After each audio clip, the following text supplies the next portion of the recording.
Now why would you jinx me like that?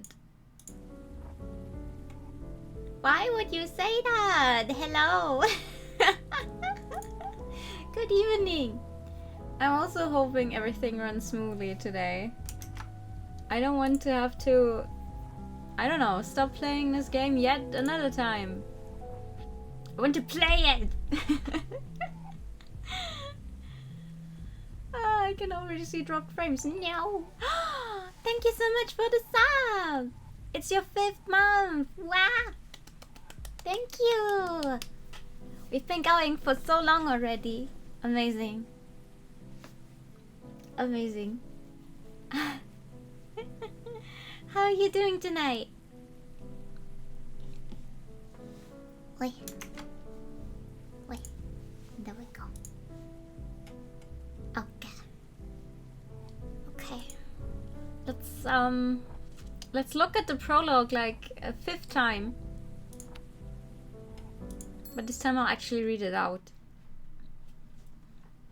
We're going to act like we've never seen this before. This is completely new. We've never seen it before. We don't know this game.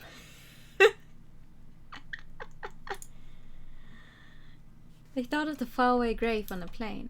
They thought of the comrade who came not again. They lifted their glasses and sadly they said, "We drink to the name of the maid who is dead." Henry Lawson. Baby, time to resurrect coffee. It's so bloody damp down here. I know we're in a cellar, but I don't suppose you have a window we could open or anything? Yeah, we got a vent that leads outside somewhere. Maddie, can you open it up? Get some fresh air coming through? I'm pretty sure it's got a dumpster or something sitting on top of it right now. Besides, I'm busy. Just grin and bear it. Can we get this over with? Done this before, old man. You know it takes a while to set up. Calm your farm. I do not appreciate your tone. Make some tea later. Sorry. Can I get some more lights on, maybe? With all the crap you've scattered around the place, I'd like to at least know where I'm putting my feet. Ashley, would you mind? I guess I'm Ashley. I don't mind. There we fucking go. Thanks. You're more organized than last time, I see. Practice makes perfect. Hey Maddie, how much more wire do we need? I think that's enough. Your outfit is really cool. I have to think I think that to myself every time. Great. Now, Jay. What's up, little P? I found your chair. Ah, thank you. Why are your pants like this? So, this whole thing, surely it's not legal, yeah? Maddie wasn't clear on that. Yes, the council found it confronting. For good reason, I suppose. Because it utterly upsets the natural order. Mate, it's not just bureaucracy. Shush you. Most rules can be banned after all. And Maddie has a particular fascination with breaking rules, as I'm sure you've realized. Hey, don't give her all the credit. Is this related to her gambling for time? So, the transfer was the same sort of magic we're doing now, yes? Small scale though. Doing it on a larger scale requires a bit more preparation. The council successfully suppressed all available information about it though. For good reason!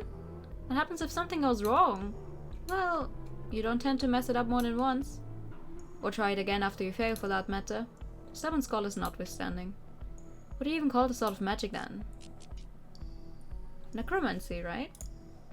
Question's irrelevant, because it's banned. Badass? I call it badass. Well, by definition it's a conduit ritual, but looking past all the smoke and mirrors and fancy names, you can just call it...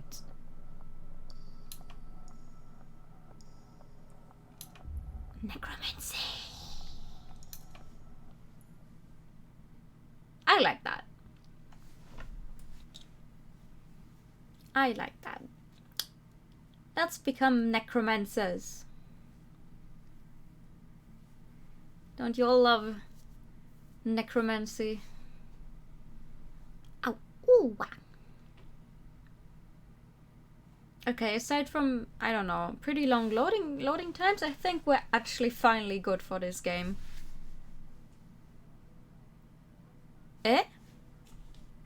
Huh? Since when do I... What the hell? Since when do I start in here? Don't we... What do you mean continue? No! What? This is not where we normally start. Hold up. Where am I? Why are we here? That cafe is huge, yeah. I am confusion though. Can I get this again? Like my walking around in the beginning, because you never actually read that out.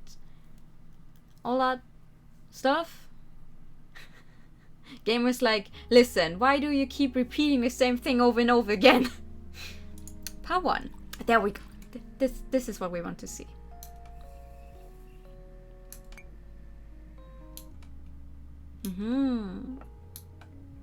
Terminal. Carlton, Victoria, Australia 3053. Excerpts from online reviews. Pretty unremarkable coffee. Barista speaks Chinese but exclusively uses it to mock people to their faces. I'm very self-conscious about my hot top hat now. Observed little girl running around cafe with knife, unsupervised. Came down with deep sense of ennui after visiting. Hates playing when he is playing. No. Was rudely told to stop being a big dweebus after complaining about burnt taste in coffee. This coffee is some of the best I've ever had. 5 stars. Disclosure, I have no taste buds. The door closes. Maddie sighed and began cleaning a glass. She glanced up at the person who just walked in, but he didn't seem quite ready to approach the counter. Hey, mate, you right? Ugh. You can see me? Yeah, clear as day. You gonna order something? I've been walking around for hours. Nobody was listening to me. I don't know how I ended up here. You think your fire was the front door? He chuckled nervously and took a deep breath. Right. Where am I? This dearly departed is the terminal. Carlton's finest. Departed. Look at her face! They say our coffee's to die for. So, I don't really know how to go about this. Ask me anything, man. It's not like you're the first disheveled and disoriented that dude to drop in. Why does everyone else ask? Well, they generally start with that one. Oh, shit. And they always say that. Then there's the embarrassed silence. Alright. I get it. You're always this mean to everyone who comes through, or just the pitiful ones like me? Just the pitiful ones. I guess that's consistent. Always felt like people saw me as a pitiful guy. Nah, I'm just kidding. No, I promise you're right. I'm a fucking sad sack. I don't even know how I died, but I bet it was pitiful and meaningless, just like everything else about me. I'm never even gonna have a chance to make things better for myself. I'm stuck like this. Come on. And now I'm sitting in a cafe for dead people, falling about in front of the barista. Pull yourself together, my dude! He blinked and slowly came back to earth. No breakdowns in the cafe, please. I promise, man, you are okay. I know how it is. Are you? Ah! Hi!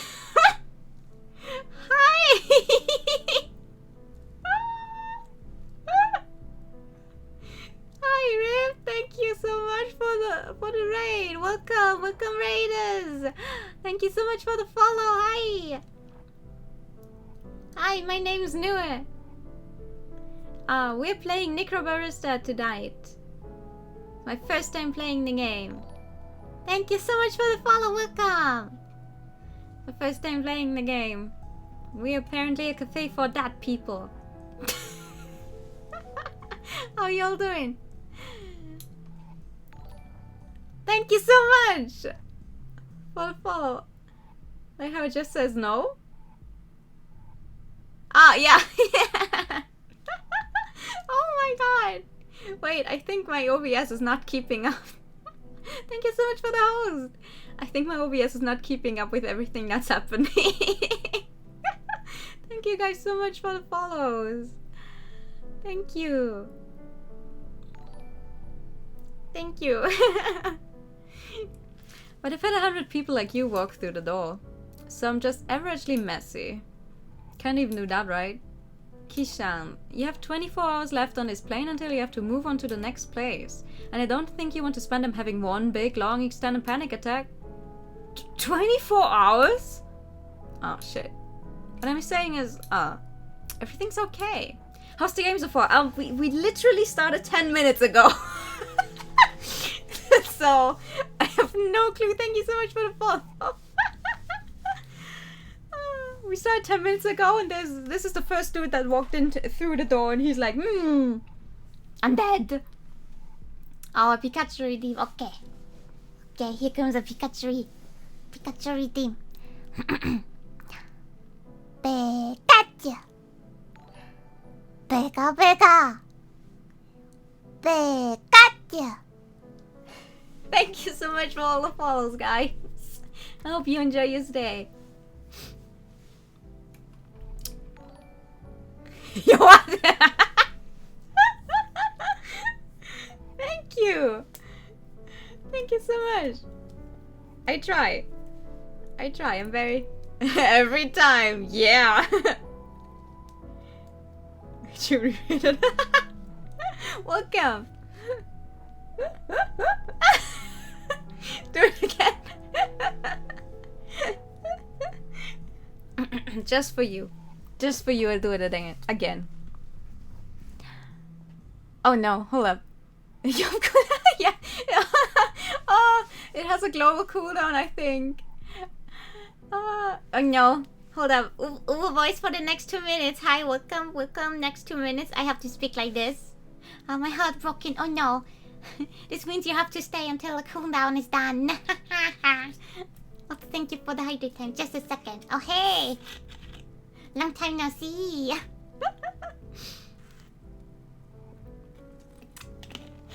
Okay, hold up, guys. I'm gonna have to read out loud. What's happening in the game for the next 2 minutes like this. Just take some deep breaths. We'll sort this out. I'm sorry. I don't want to be a fuzz. It's not like I have anything else to be doing. Don't worry about it. Are you sure? I have, yeah, looks like I'm... Yeah! I like it. Just a little longer in the back. Kind of a burden. You're not. Chin up, mate. Let me tell you about this place. It's pretty cool. So, I first wandered in here about 4 years ago. Oh. And that's how long you've got before you gotta move on. 24 hours. Wait, so we are also dead? Is that it? 24 hours to find out who killed you? They'd probably be a good detective movie, right? Race against time? I guess. Well, what's the point if you have to move onwards at the end anyway? Kinda strips it of meaning. I don't even know if you'd care once you're in the next place. I don't know, maybe I'm too much of a nihilist to be anything but a constant buzzkill. Yeah, I guess the pressure sounds like a lot. Honestly, I'm still wrapping my head around all this. That's fair. Seems a bit outlandish, doesn't it? That's the word. I guess it'd be disappointing if you found out that you just died quietly in your sleep or something, though. Yeah, most people don't die from being murdered. It's mostly sickness, old age, or lawnmower accident. What? Lawnmower accidents? What the fuck? How many people die from lawnmower accidents? What the hell? They call them accidents, but really loads of lawnmowers are possessed by evil spirits. That's sad. Wait. Hold on. You can't just drop that like it's nothing. I know it's all at night. You just noticed? Yeah. Look at that. Ooh. My pronouns are they, them. It says so right in the middle. Possessed lawnmowers. Seriously? Anything with spinning blades tends to attract them. Garden equipment, garbage disposals, blenders. They're a right pain in the arse. Gotta exercise the blender at least once a month. That's wild. What the fuck? Huh? So, I don't know if it's weird to ask, but is everyone in here dead? Yeah. You said this was a cafe for dead people. Does that mean it's everyone? Or are some of these people just really into ghost cafes? Look at her fucking face. She's so smug. I love her. Thank you so much for the host. Hey, how you doing? It might be an oversimplification. Not everyone in here is dead, but this is one of the only stopping points between here and there. So we get a lot of your type. That's also why the rent is so high. Cause those vampires who own the place know we get a lot of foot traffic. The what? Literal vampires? No. Just baby boomers.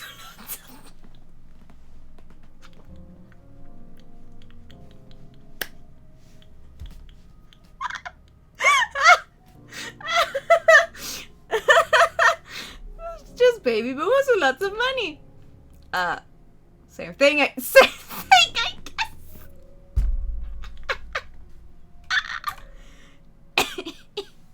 I'm losing it. So to answer your question, there are 9 customers in here right now. Out of those 9, yourself included, I say 4 or 5 of them are just passing through on the way to the next place. How can you tell? Once you've worked here for a while, you get a sort of sixth sense for this kind of thing. Gotcha. Speaking of sixth senses, I've got one for trouble. You have 2 sixth senses?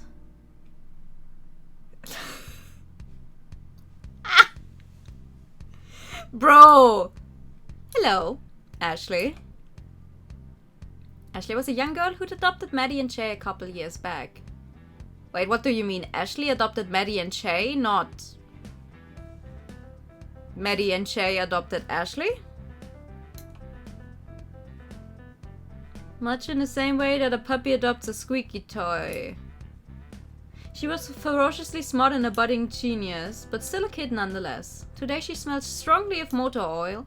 Her right arm was coated with it. Maddie knew she'd have to help her clean it off the joint later, and she wore a look on her face that said, "I'm an invincible genius." She was mostly right about that one, and Maddie hated it. Kid found the parents. Alright, I know that look. Spit it out. What? I don't know what you're talking about. Cut the crap, kid. What do you need this time? I'm dealing with a customer here. I'm not really needing any attention. I am dealing with a customer. I need someone to hold a joint for me while I screw something in. Don't you have any clamps? We got you a bunch for your birthday last month. They were being used for other very important things. They were not. I'm pretty sure I saw one upstairs about 10 minutes ago.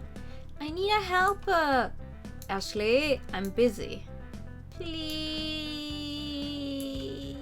Hey, I could probably...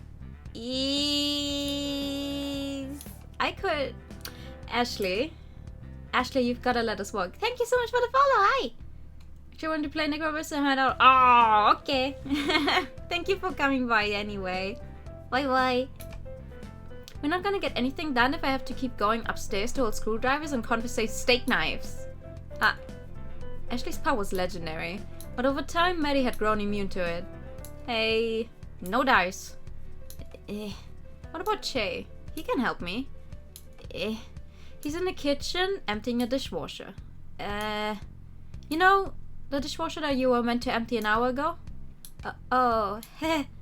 It's really no trouble. Hey! Why don't I take this guy? He doesn't have anything to do. He's dead. Hey, come on. Ashley, I don't have the energy to argue with you. I'm sure he just wants to relax. Dying takes a lot out of you. Also, manners. God, we've talked about this. You've got to be more respectful in front of customers. Please. I'm happy to go upstairs. Really, it's fine. I don't have anything better to do. And I'm super dead. I'm cool with it. That's me. Kishan. Very dead guy. You sure? I can just send her back upstairs. Promise. It's fine. I just sit around and be a pain otherwise. Perfect.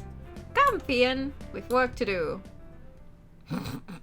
Well, she got what she wanted, that's for sure. Deep down, Maddie knew that she wasn't giving Ashley enough attention, and that was causing her to act out. She felt guilty as hell about it, but at the same time, she didn't think she'd be able to solve that particular problem anytime soon. For both their sakes, she had to work on keeping the cafe afloat, even if it meant that Ashley would be required to deal with stuff on her own for a little while. and she knew she was being callous. Her internal monologue was doing a very good job of whispering cruel nothings to her in quiet moments, but even then, she had to truly wonder if there wasn't... You know, I reckon this place needs more plants. Where the fuck did you come from? God damn it, Shay! Don't sneak up on me like that, you old bastard. What's on your mind, Maddie? I was drifting off. Did it look like I was thinking weighty thoughts? Extremely. It's nothing important. Just my resting bitch. Nah, it's different this time. How so? Right now, your expression reminds me of the time you challenged that samurai cosplayer to a fist fight. Oh.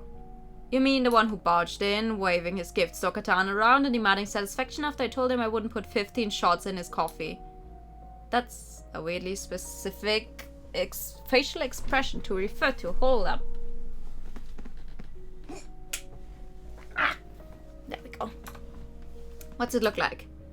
The natural reaction of someone who's just been threatened with 1,000-fold Nippon steel. You don't have to reenact it. The memory is precious enough that I can picture it clearly. A sort of deep disgust, mixed with a tinge of pity and just a touch of derision. Hit me. What a mood. When was this game written? I'm gonna fucking... This sounds like a very modern game, not gonna lie. You alright? Real talk? I'm fine. Is this an I'm actually fine, or more of a I'm having trouble processing and or expressing my feelings and would like the conversation to move in a different direction fine? The latter. Pharaoh. Office still open if you'd like to talk things out. In the meantime, sorry, can I grab that tea towel? My hands are wet. Oh, yeah, here you go. So, did you just feel like doing your dishes by hand, or... I could have sworn that I told Ashley to empty the dishwasher earlier. Nah, it's busted. Door latch broke, so we'll have to get someone in to fix it. I don't want to make Ashley wash them by hand anyway. Her arm get rusty, so I did. Her arm would get what? Oh? No problem. Makes sense. So anyway, we're going to have to organize a repair unless you want to let Ashley give it a shot. I'd make the call myself, but our landline stopped working last week. We have a landline? Yes. Ancient technology. You can transmit sound through a physical cable, an elegant tool for a more civilized age. Only works when you pay the phone bill though. I don't know if it'd be cheaper to get it repaired or to just buy a new one and give Ashley the old one for parts. The costs are pretty close, all things considered. Hey, don't stress. You worry yourself into an early grave. Hey, you spent 50 years digging holes. Can't talk shit at me about digging myself an early grave, can you, old guy? Ow! Old guy. I'll have you know I'm barely, 170-ish? Where's the lie? It was the middle of a gold rush! Everyone in his dock was busy digging holes. Only thing different about me is that I eventually started digging up things more interesting than gold. Shh. Didn't dig up any mobile phones though, did ya? Could have gotten yourself a head start in learning how to work them. Wait, what if... I am confused. If they're dead, how are they still here in the cafe working? Because if other people that are dead come here, they pass through. But how are they still, well, alive is the wrong word, but like existing, I guess. Hey, so, I know you're a bit stressed right now, but I think we need to put in an order for more kitchenware soon. I know, it's another thing that costs money. We're beginning to run out of cutlery though. It keeps disappearing to somewhere, so I don't know how long it can wait before you get some more. What is that thing? I don't know if we can afford that this month. Just, you know, everything's a bit too pricey right now. Doesn't help that the coffee cartels keep pushing prices up. I think the imported 2 suburbs over is part of a cartel. They seem quite nice. You ever spoken to them? They're obviously criminals with the rates they charge. Wholesale my ass. And yet we keep buying from them. Well, yeah, the beans are good, man. It's just everything else on top of them that's stressing me out. Ah, yes. I'll happily accept the blame for some of that. It's fine. You don't have to. I know it's all on me. I've just got to figure out how to pay everything off. Everything and everyone. Ugh. The time that we owe to the Council of Death is the absolute last thing I want to think about right now. I've lost enough sleep over it already. Hey, I'm here to help. I'm worried about you, you know? You've had a lot of responsibility dropped on you in a very short period of time. And I can't help but feel a little bit culpable for that. I know. Yeah, I know. And you, I can't thank you enough. Oh no. Shh, it's alright. Hold yourself together. We'll figure it out just like we always do. I just don't want to deal with it, you know? I get it. And I don't want you to feel like I'm imposing or interfering too much. I know the cafe is yours now, and even though things are a bit much at the moment, I know I keep saying this, Maddie, but I don't know how much time we have to deal with all of this before things start falling apart. Things are already falling apart. Oh no, he looks so sad. Regardless, you're going to have to face reality at some point. Do we? Oh my god, I know! I don't need any more reminders from you. Back off, man. The council's always sitting at the back of my mind. I'm doing my best over here. My best is all I can do, okay? Just because you're my best friend and my old boss and my mentor doesn't mean I need you preaching at me about how I need to deal with my problems. Because they're my problems now, not yours. Alright, no worries. I'll give you some space. Might go check on Ashley. You seen her recently? She's upstairs. Like the customer up there, talking about clamps or something. I'd better go rescue them then. Be back in a bit. Okay.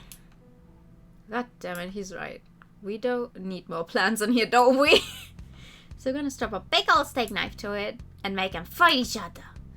I love it. This is gonna be great. I wanna build something that gets put on a TV show, Battle Royale. With flamethrowers on it. You're not gonna put on this little guy, are you? A flamethrower? Probably not.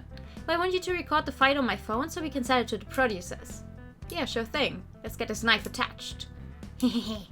Pass me those zip ties. Zip ties. And the knife. Knife. And my coffee. Are you sure? Who even gave you that? Coffee! Damn it. It's empty. My coffee's empty, Kishan. The water's beginning to vibrate. Maybe it's good that your cup ran it empty, yeah? I think my cup needs to run it with more espresso in it. How many shots did you put in there? Too many, Kishan. But did anyone ask Icarus how many shots of espresso he had? Yeah, I'm reading a book about Icarus. He flew to the sun. I'm cultured. In unrelated news, I have a headache. Me if I ever drank coffee. I think you might want to read a little more about Icarus. There's a twist ending to that one. I'm holding a knife, Kishan. No spoilers. No spoilers. Promise. Alright, I just say hi. Maybe she won't sling a knife at me this time. Who knows? Hey, kids. Intruder.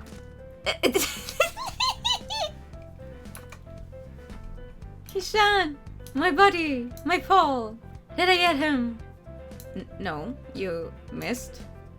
Damn it. But, wait. You threw it on purpose? Extremely on purpose, yes. I'm fine, by the way. Oh, it's just you. Well, if it was someone else. Probably. Unless they want an actual spy come to steal my robot designs. Oh, look at her hand. I guess her right arm is not normal. Oh, no. Hi, welcome. I think I'm crashing. Oh no. Is she okay? Did I kill her? She'll wake up in about 50 minutes with no ill effects. But you probably shouldn't give her any more coffee. She turns into a real goblin. Oh.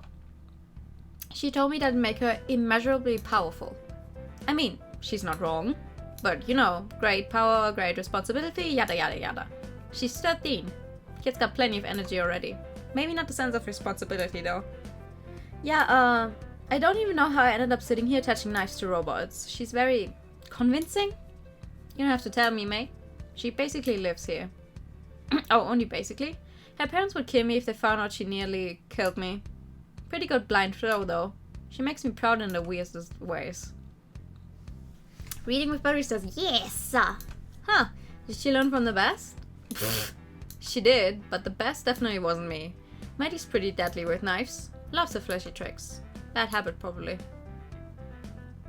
Yeah, I don't think a 13-year-old should be able to throw knives this way. Anyway, I'm sorry. I'm being very rude. My name's Che. I used to own this place. Now I just sort of sit around and cause trouble and sometimes have knives thrown at me, I guess. I'm Kishan, and I died today. Achievement unlocked! Welcome to the terminal! Oh? Oh, what? Ooh! Ah! I'm alive. I'm alive. Ooh, we got a loud one here. Oh, be nice. You know it's scary waking up. Big light's coming towards me. I think it's reliving its last moments. Looks like it. What is happening? Why is it a milk carton on a... What the fuck? Hello! I do not remember having this many limbs. Join the club, Paul. We are reborn in a new image. I see. I'm Kepler. Nice to meet ya. And I'm Jacoby. I am undefined. I don't know if that'll name stick. That name will stick. Its body is made of a milk carton. Should we just call it milk? No, too basic. Imagine if you called me Goon just because I'm made of a goon box. I wouldn't like that at all. Ashley was yelling about someone called Lovelace the other day. That's a good one, I think. How does our new friend feel about it? Acceptable. Excellent. Nice to meet you, Lovelace. Lace? Lovelace? Love. Who the fuck are these guys?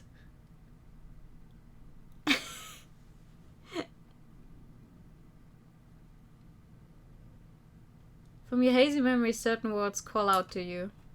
Do they? These words may be the key to unlocking the mysteries of what happened in this place. Oh my fuck. Ooh, oh wow, that is a lot of thingies. You know what calls out to me? Cosplayer. What else calls out to me? Detective calls out to me. Goblin calls out to me. Forbidden. Messy. Silence. Birthday. I have no clue what this does. As they flutter through your mind, you focus on a few and try to remember what they meant. Okay. Goblin calls out to you, I'm not surprised. Hey! New the detective goblin cosplay. Whoa!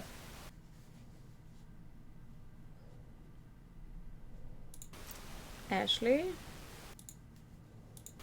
Magic. Hishan. Guests.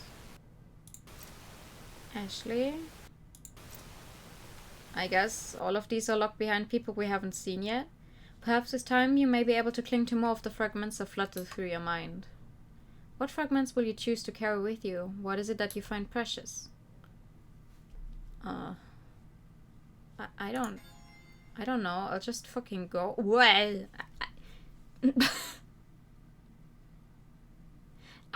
this game is technically categorized as a point and click, I think. But I feel like there's minimal point and clicking I actually have to do. But, ooh, wow. That is a big cafe and I can actually move around in it. Oh, we can, ooh, we can actually look outside as well. Can I?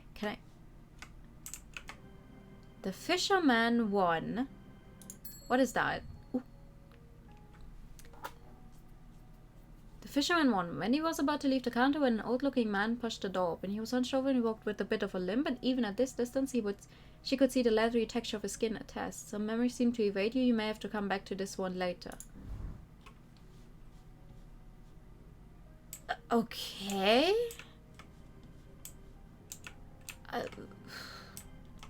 This is nice. I like it. Can I go? No, I can't. Oh, I can go behind the counter. I cannot pick up the knife. Oh, what's this? think about alchemy the wrong way? Some memories seem to evade you. Okay, highlight passage from Thinking About Alchemy the Wrong Way by Sophie Cordova. Ah! Oh, I can use those points to unlock that stuff. But I need more points.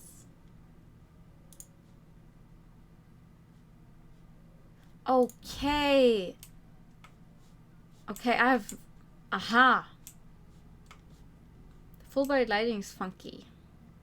Wait, can I... Ah! I can... Please let me... Let me through! Can I go upstairs? I can't... Chai's collection. Judgment 1. Chai sat in a corner of the cafe with a book in his lap. His eye stands over the page for several moments. The words on the page illuminated by the candle that sat perched on the armrest of his chair. Then after several... I cannot read that. I guess I am not allowed to go upstairs. Caution, cleaning in progress. Okay. I don't understand who we are right now. Me either. I have no clue what's happening. I'll just click continue here and hope for the best. I think those thingies we just saw, we can collect those after we've read the main story, maybe? I honestly have no clue. Just a sec.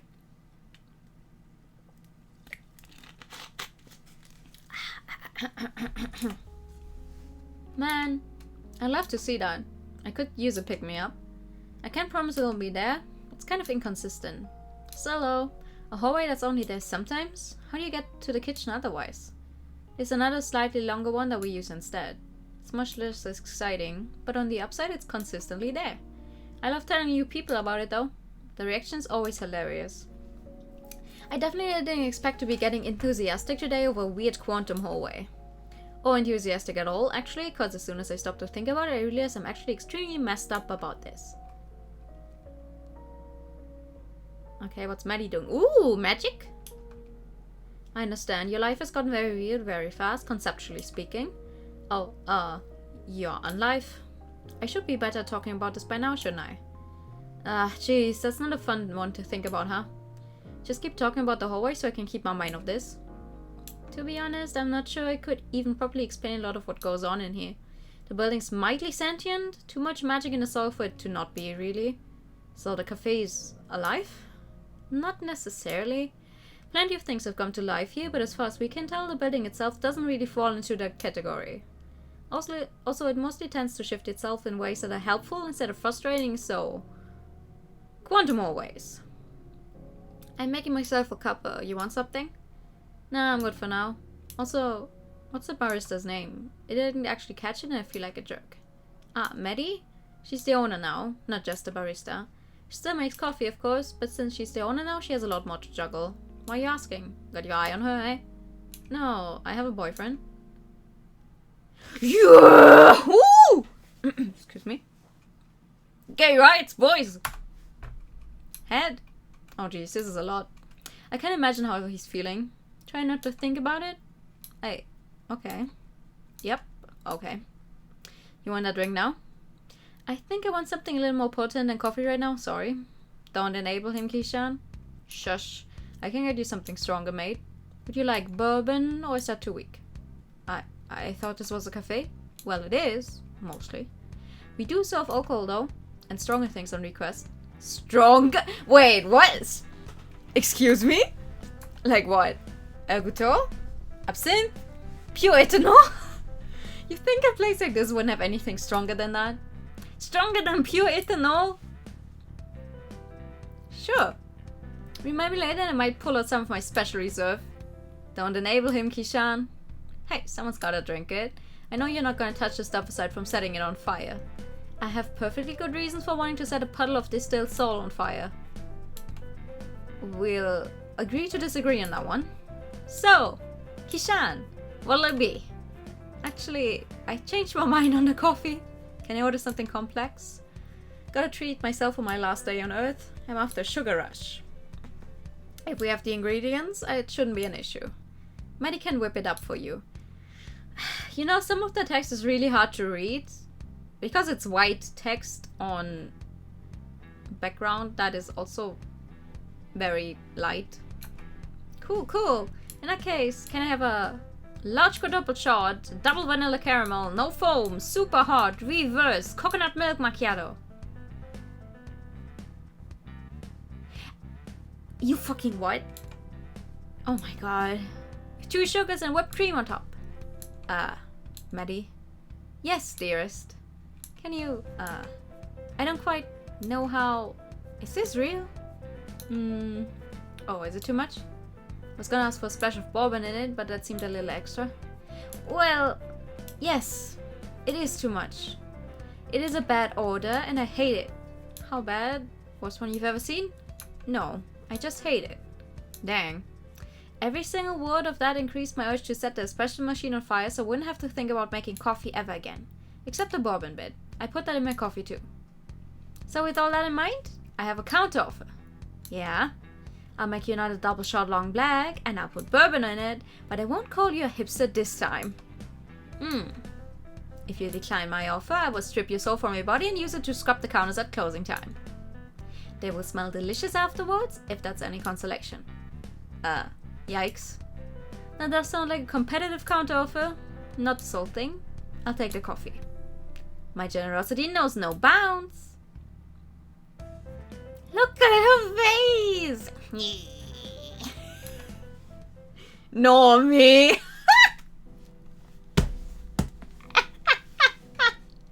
I won't call you a hipster, but I will call you a normie.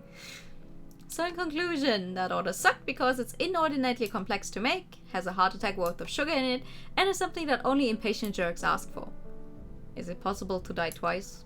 Yep.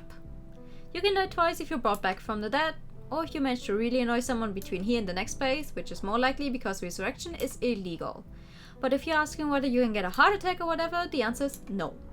Life and death have a slightly different meaning here. Can die from natural causes.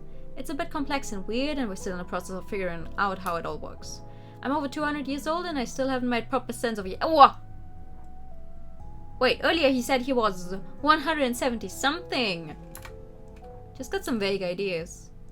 Right. So what's keeping me from just staying here? Like, I'm already dead, why do I have to go to the next place? If you get a certain number of hours, you're allowed to remain on the edge of the mortal realm. Hours are fungible. They can be bought, sold, and exchanged, generally speaking. But the Council of Death always collects on debts owed to them. And you'll start running up a debt if you stay here too long. Your soul starts to get itchy too. It's not something you want to experience. We've had a few stay past there a lot of time, and they've gotten very uncomfortable very fast. When you say a different age every time, maybe? It starts with general irritability, and then worse things begin to happen. It's a weird thing to wrap your head around. How long do I have before I need to make myself scars? You get 24 hours. Any longer you start to pick up the tab since you're on our premises. And as charming as you are, we've already racked up too much debt from letting people stick around past the expiry date. And cash-wise, we're extremely poor. We've been a bit too lenient in the past, letting people stay just a little longer instead of gently shooing them onto the next plane of existence, etc. You know the drill. But hey, since ours are fungible, you can always acquire them some other way. There's something happening tonight, actually, that you might be interested in. Seriously? You're still doing that? Shush. You know the council doesn't look on that stuff favorably. Ned said so himself. He draws customers and helps us shave down the debt. I'll take whatever I can get. And hey, fuck Ned. We have a 13-year-old right here, you know? Yeah. She's heard enough coarse language for a lifetime. I'm not too worried about her. She's right though. What? Every time Ned comes around, he makes you guys really stressed out. Maybe not you so much, but Maddie gets nervous and brings down the mood, man. So fuck Ned. I think you've had too much coffee today, young lady. I'm crashing so hard right now, you have no idea. It's like I was crashing earlier, but that was just a pre-crash and I'm having a double crash or something. Oh, baby. I love her.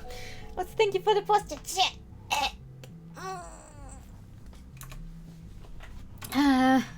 All I ask is that you try and keep the swearing to a minimum when customers are around. Okay. Does Keishan count? It's fine. A couple of my housemates are tradies, so you learn to ignore it pretty quick. Are tradies? Were tradies? I think they're still tradies. It's just you who is not alive anymore. Employing corpses as baristas is perfectly legal and highly encouraged. How's the game so far? Well, it's confusing. We haven't really done anything yet. I think we're still just learning about the world. They're not my roommates anymore because... Hey mates, have I mentioned how much being dead sucks? Because it sucks and I feel extremely bad about it. Having a pretty bad time right now in general, to be honest. Yep. Even just adapting your language is a pain, isn't it? Another Pikachu. Okay. Okay, a Pikachu. Pikachu. Pika Pika. Pikachu. Thank you. Even just adapting your language is a pain, isn't it? What a proper drink now, without coffee in it. No. Yeah. No!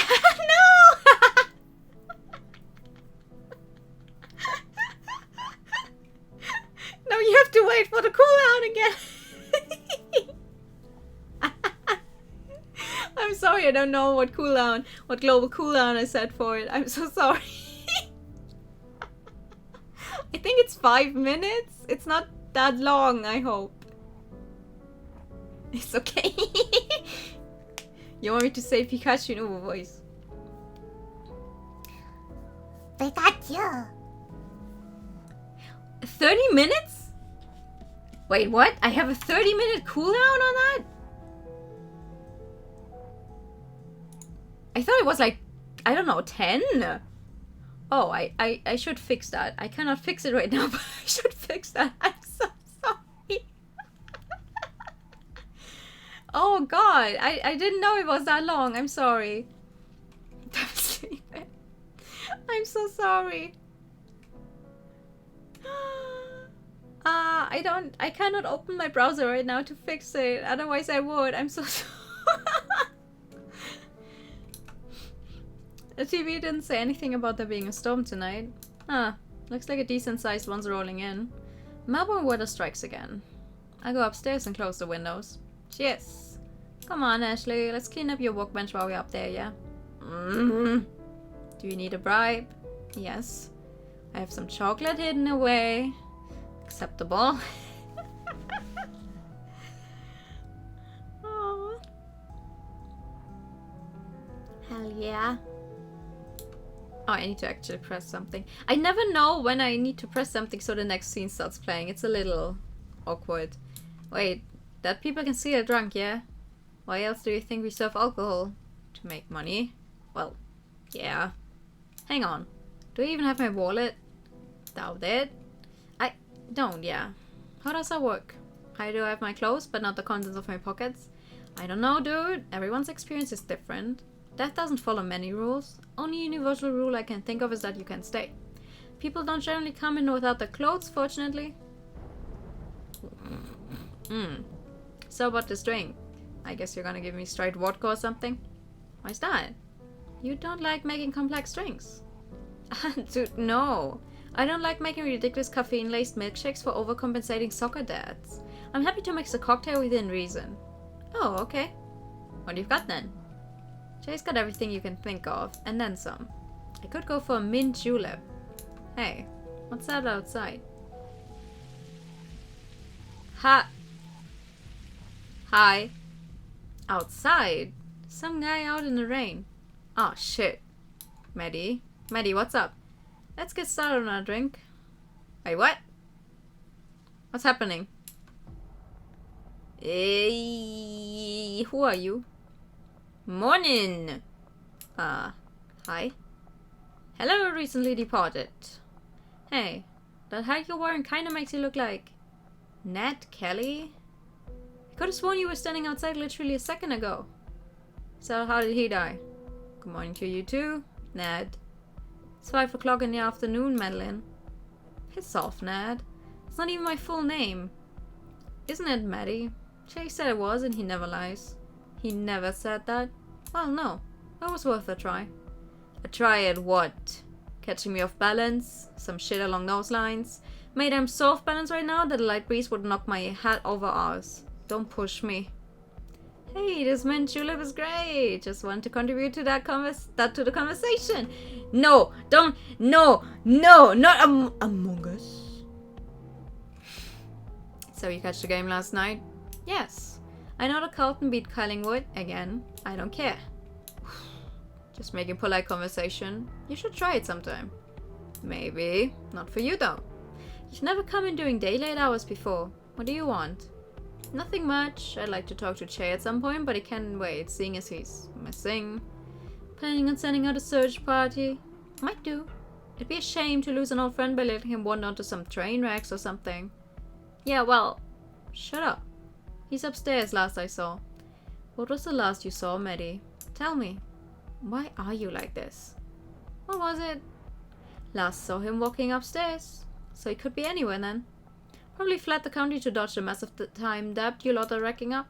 He can't go far. I've got him on a pretty tight leash. In regards to the debt, it's not your problem. You must not have heard. Not your problem. Who is this guy? I don't like him. Jay!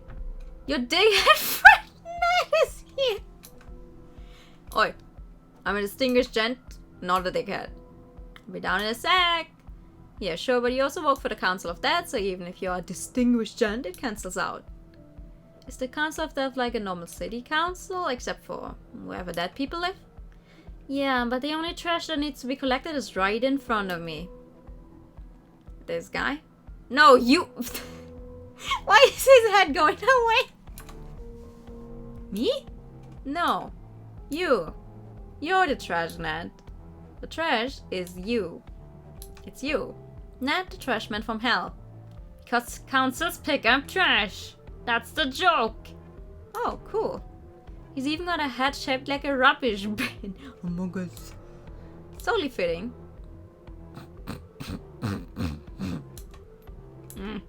I'm not from hell. I don't care. And to be clear, Ned, in case we weren't already, you are the trash.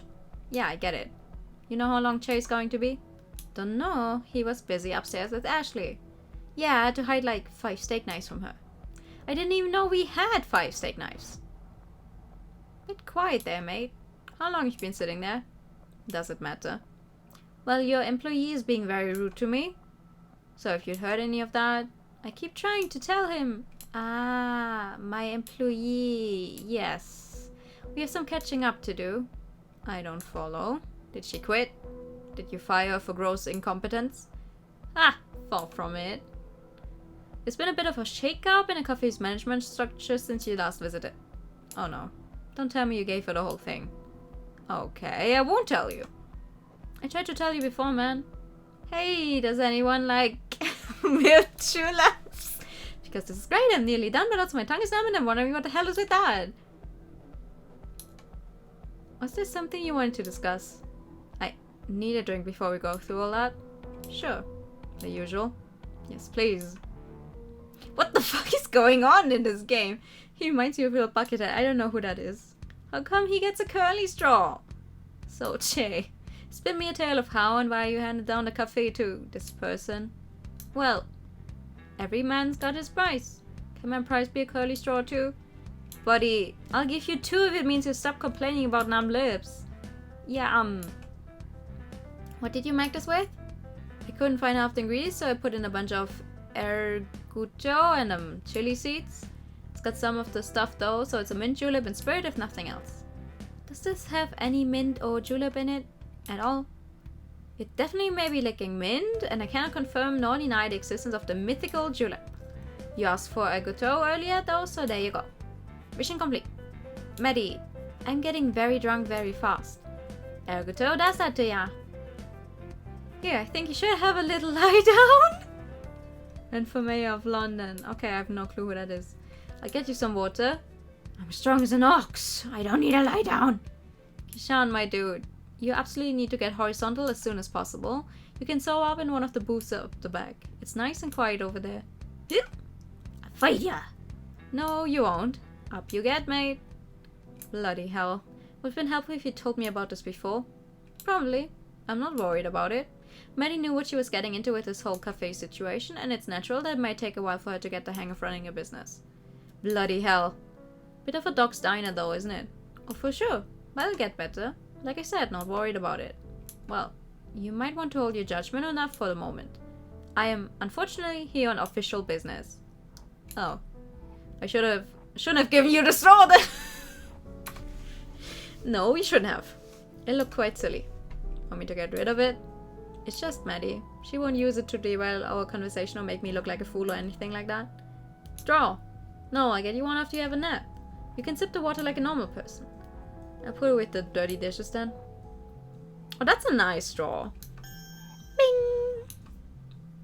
The sacrifices I make for this job. Hey, you met me through it, so it can't have been all that bad. That was bloody 100 years ago. Man, really? Longer. Time flies when you're mortal, huh? Quasi-immortal? This old rust bucket still got an expiry date somewhere down the line. What's this about immortality? Hey, you should buy more plants! Shut up! Sorry, continue. Immortality? Nothing that I trust you with, that's for sure. Oh, don't you want to see crotchety old me being rude to youngsters in 100 years? Truly, I do not. The far future doesn't need amateur necromancers. You're lost. So, you two heading upstairs? Actually, Nat does, in fact, have something fairly important to discuss with you. Oh. It's about the debt, yo. To the council. Yeah, I know. What about it? Uh-oh. Maddie, it's time. You owe us over 600 hours. Chase signed a contract. The hours or the cafe? You own the cafe, so you own the debt. And tonight, I've come to collect.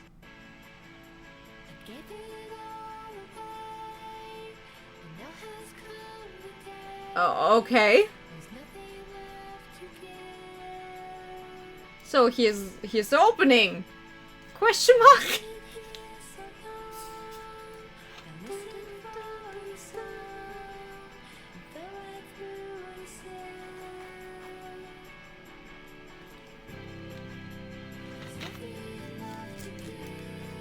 I like the style this game has. It looks both unfinished and also very much planned to be this way.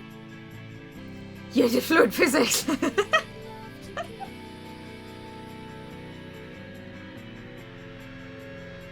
She owes 600. Ooh! Oh, those are some fantastic shots.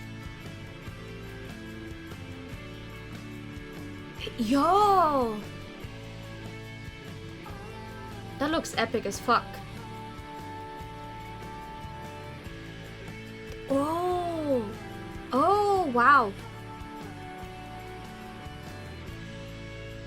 Necrobarista!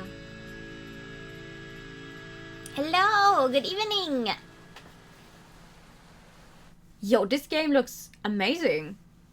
Achievement unlocked. Visitation. Okay. Our friends. That was kind of intense. Do they do that often? The song and dance thing? Yeah, what do they think they are? Some sort of anime street gang? What sort of self-obsessed jerk has their own theme song? I have my own theme song.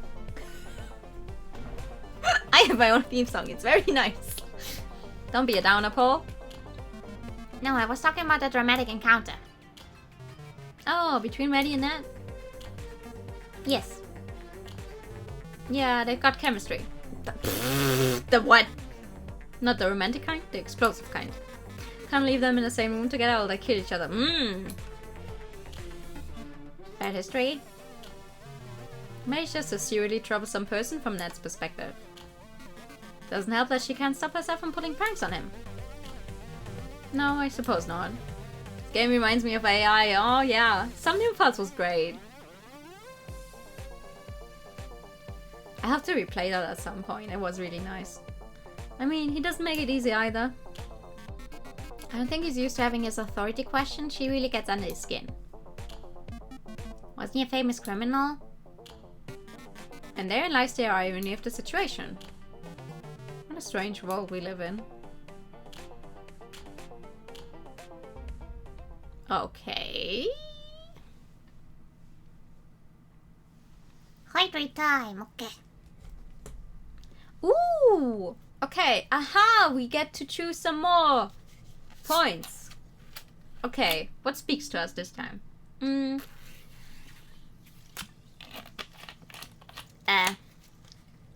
The fact that I am apparently unable to drink and I spilled like half my water on myself and not where it should be.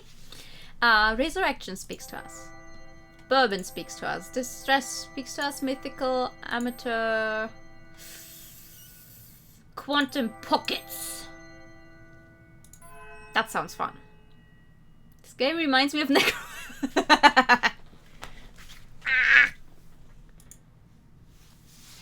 That was my arm. Guests. Magic. Another magic. Stressed. Ashley. Okay. Food. Oh, we haven't seen that one yet. Kishan. Law. Ooh, law. Okay. Continue. Haha. That's my name. Law. I like me some good law. Aha! Ooh, we are upstairs now. We have not been upstairs before. Interesting.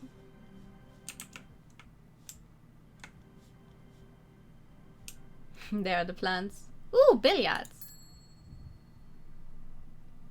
So, Brad took a sip from his beer. It was non-alcoholic, but there was something about the taste that put him in a perfect state of ease and alertness. Maybe it was placed perfect, maybe, Well, I don't have enough points to unlock all of this stuff anyway, so I won't even try.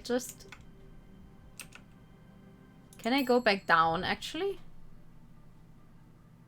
You overdue this week, said Ned. He tapped the list of rules that Maddie kept posted by the door. This 24-hour rule, are you sure you've been enforcing it? I can unlock this one? Ooh, I can. How do I... Wait, is this what I'm supposed to... What's this one?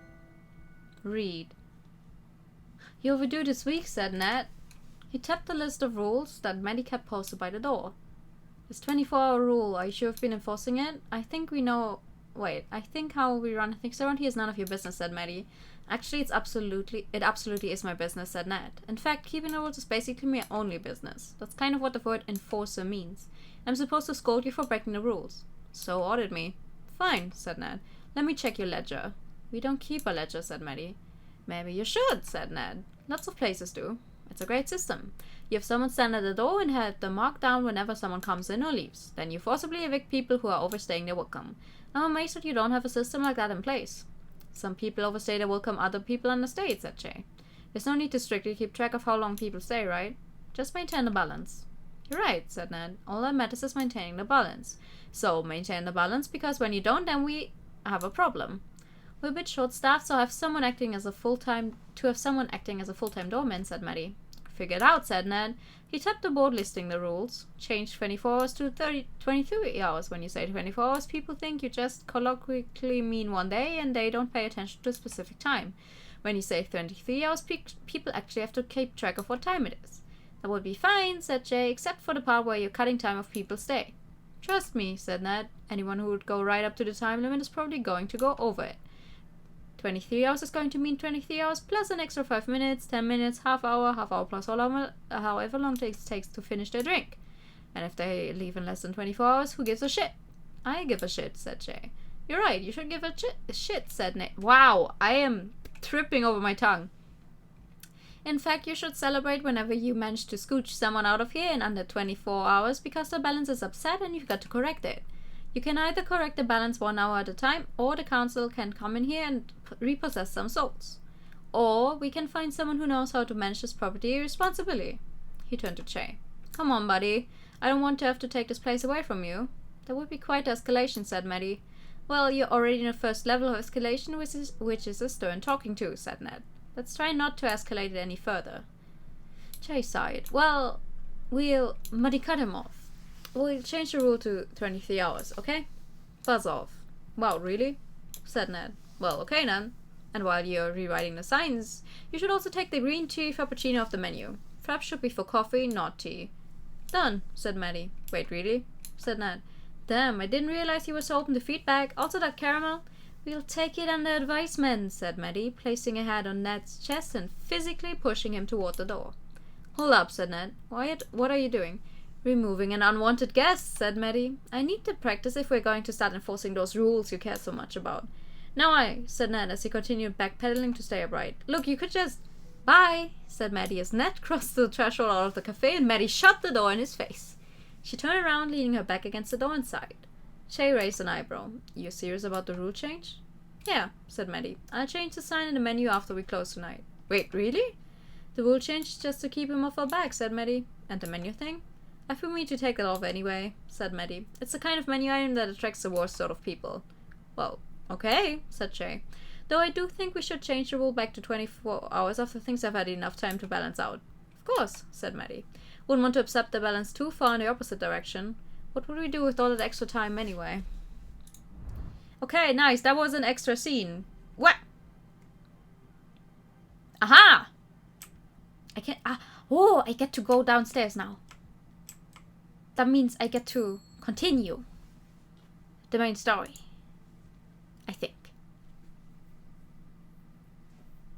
I have no clue what the main story is about, actually. Okay, people come in here. People are dead. People spent their time here. Also, Maddie's a necromancer. Day 2, 12 p.m. The terminal. Ooh.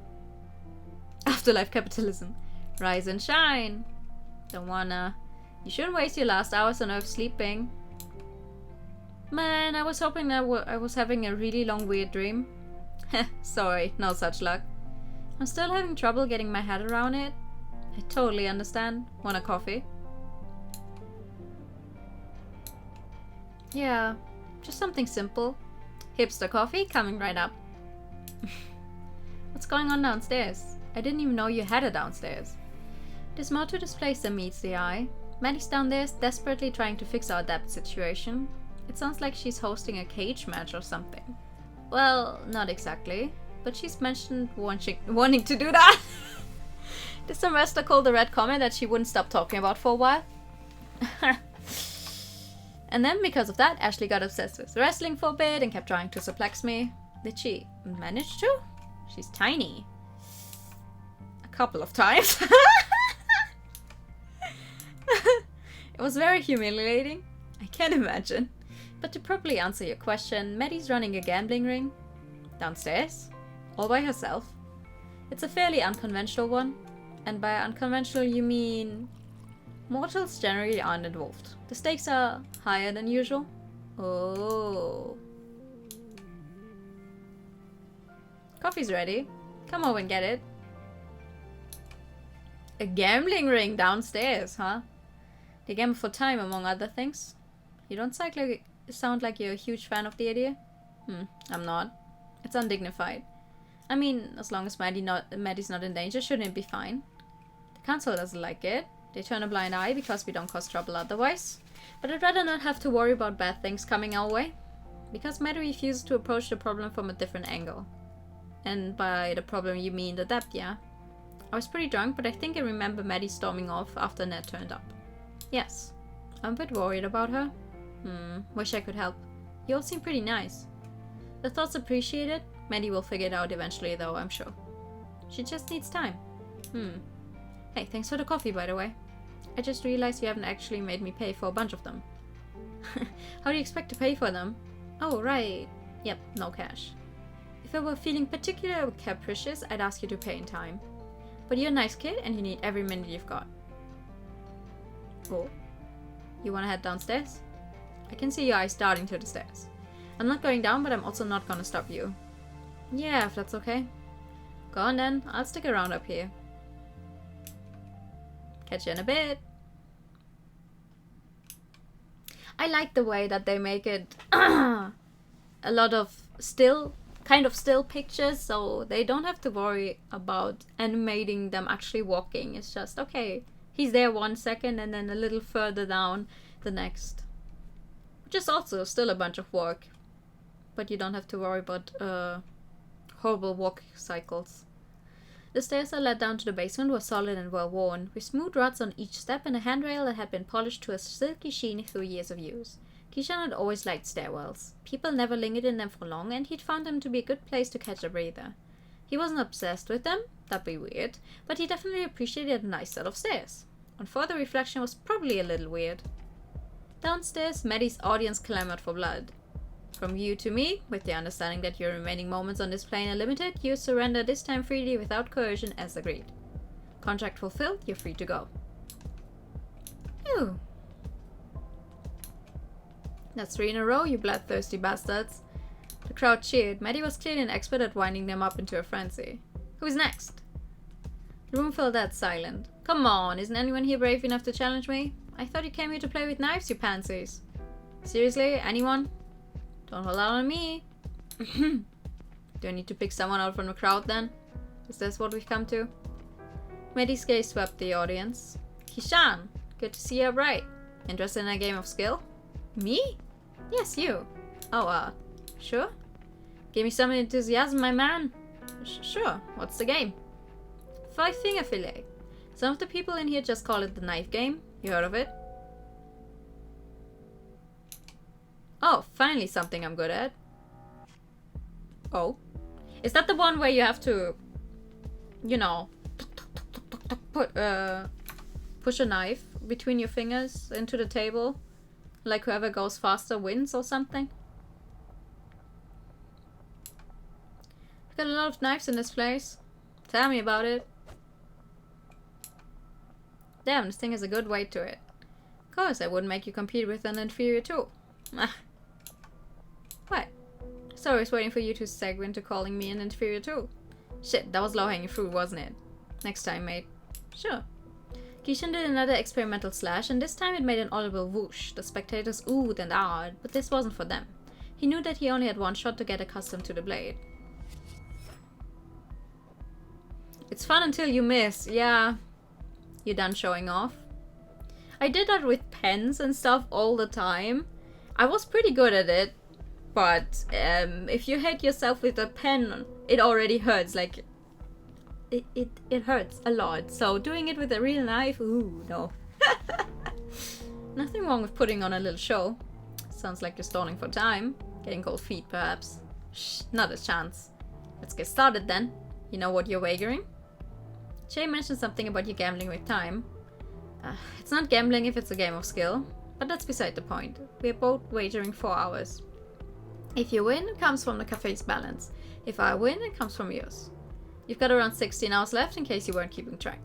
Shit, only that many? Want a little extra time to play with then? Hell yes. Let's stop wasting it and get this over with. You sure you know what you're getting into? Most people are pretty shy about playing with the time they have left, especially when their tanks running as empty as yours. Yep, come on, unless you're getting cold feet. Hardly. You've got 30 seconds. Smack the timer when you're ready.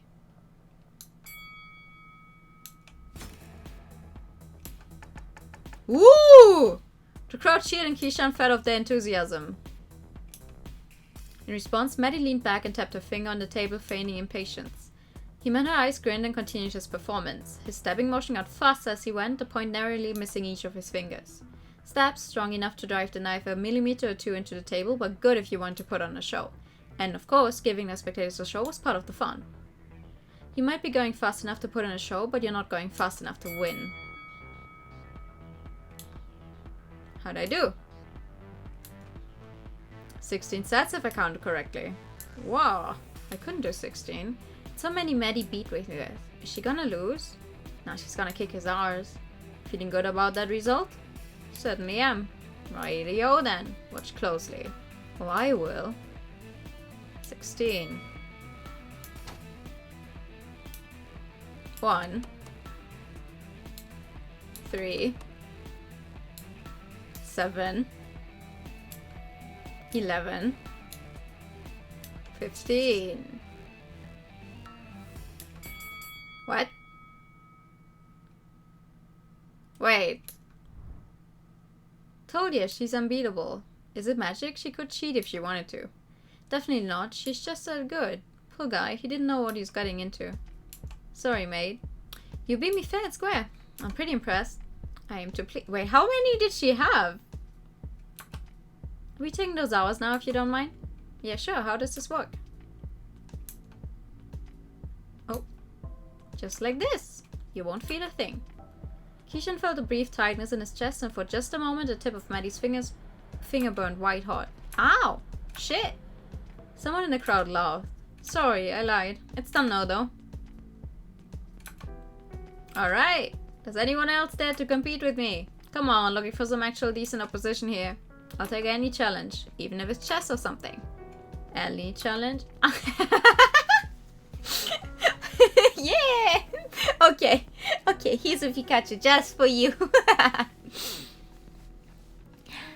Pikachu. Pika Pika. Pikachu. Yay! I'm glad you like it.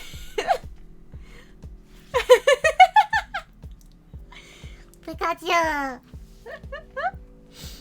Finally, my one talent.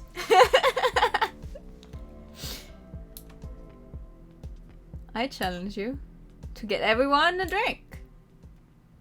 Rounds on me. Oh. Posture check, okay. And hydrate time. Everyone a drink, hydrate time. Are you gonna... No!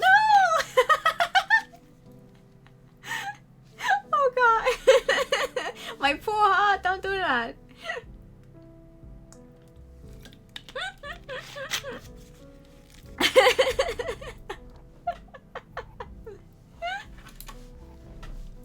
I didn't realize you were watching. There wasn't anything happening upstairs and I got bored. Right.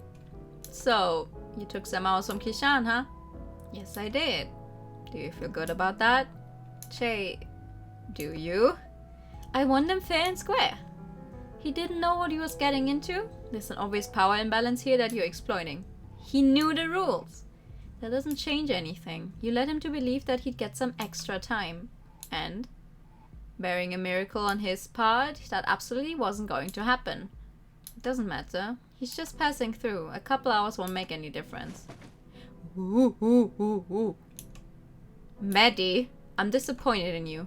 Our patrons respect us. We need to earn that respect by treating them with respect ourselves. This is not respectful or dignified. Cheating vulnerable passers through out of their time, we're above that. We're better than that. I don't care whether you think it's dishonest or not. I want you to give that poor man his time back. Well, that's not possible, is it? Don't pout, this is serious. I feel like a broken record saying this, but while I understand your intentions are good, you can't keep doing these things. It's all for you. If you really want to do this for me, find another way. This isn't worth it, Maddie. It breaks my heart to see you like this, and I know that you're trying your hardest, but this really, truly is not worth sacrificing your own self-respect over. Everyone here respects you, but you gambling with ours just cheapens that. I'll give the hours back. Shame, I was pretty great with the knife. Still not as good as me. I was pretty close. She got some special skills, I guess.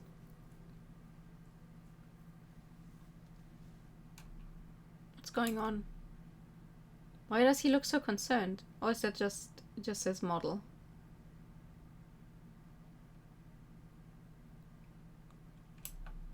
Like, I guess she knows magic. Achievement unlocked, rise and shine. She knows magic, but like, what does that mean? Loveless. Yes. What form did you have before being reborn? I think I was a crab. Come on, I'm being serious. Ashley wouldn't have a spirit liquid from a crab. You're assuming an awful lot about how squeamish she is. As far as I can remember, I lived above streets next to the sky. So, a bird then. Wings and feathers and such. No, not that. I do remember flying though. Oh, were you a sugar glider? Describe. Did you eat insects and tree sap and flower nectar? That is familiar. Well, now I actually found you then. Could have been anything really. You mentioned bright lights earlier. A moth? Maybe. Yeah, I'm thinking you got hit by a car.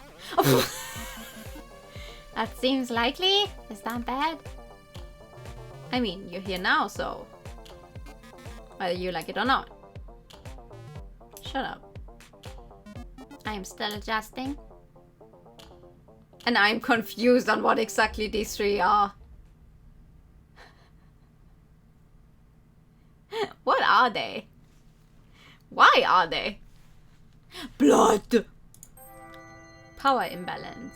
Gambling. Sleeping. Oh, sleeping. Luck. Extra time speaks to me. These speak to me, yes. Adjusting to being a bottle of milk. Maddie.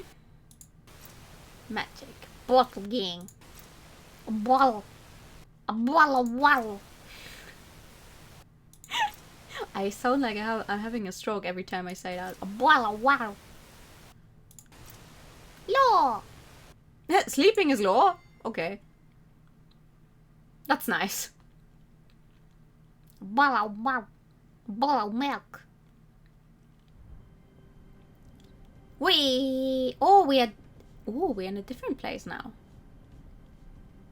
Oh. Fight Club! First rule of Fight Club. No one talks about Fight Club.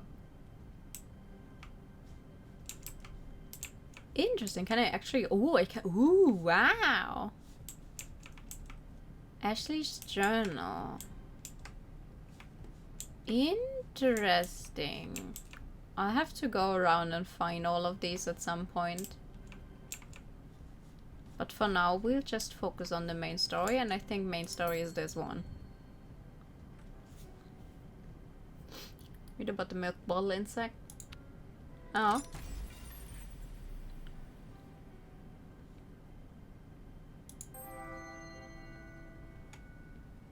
Kishan's footsteps echoed in a way that startled him. Were his footsteps always so loud?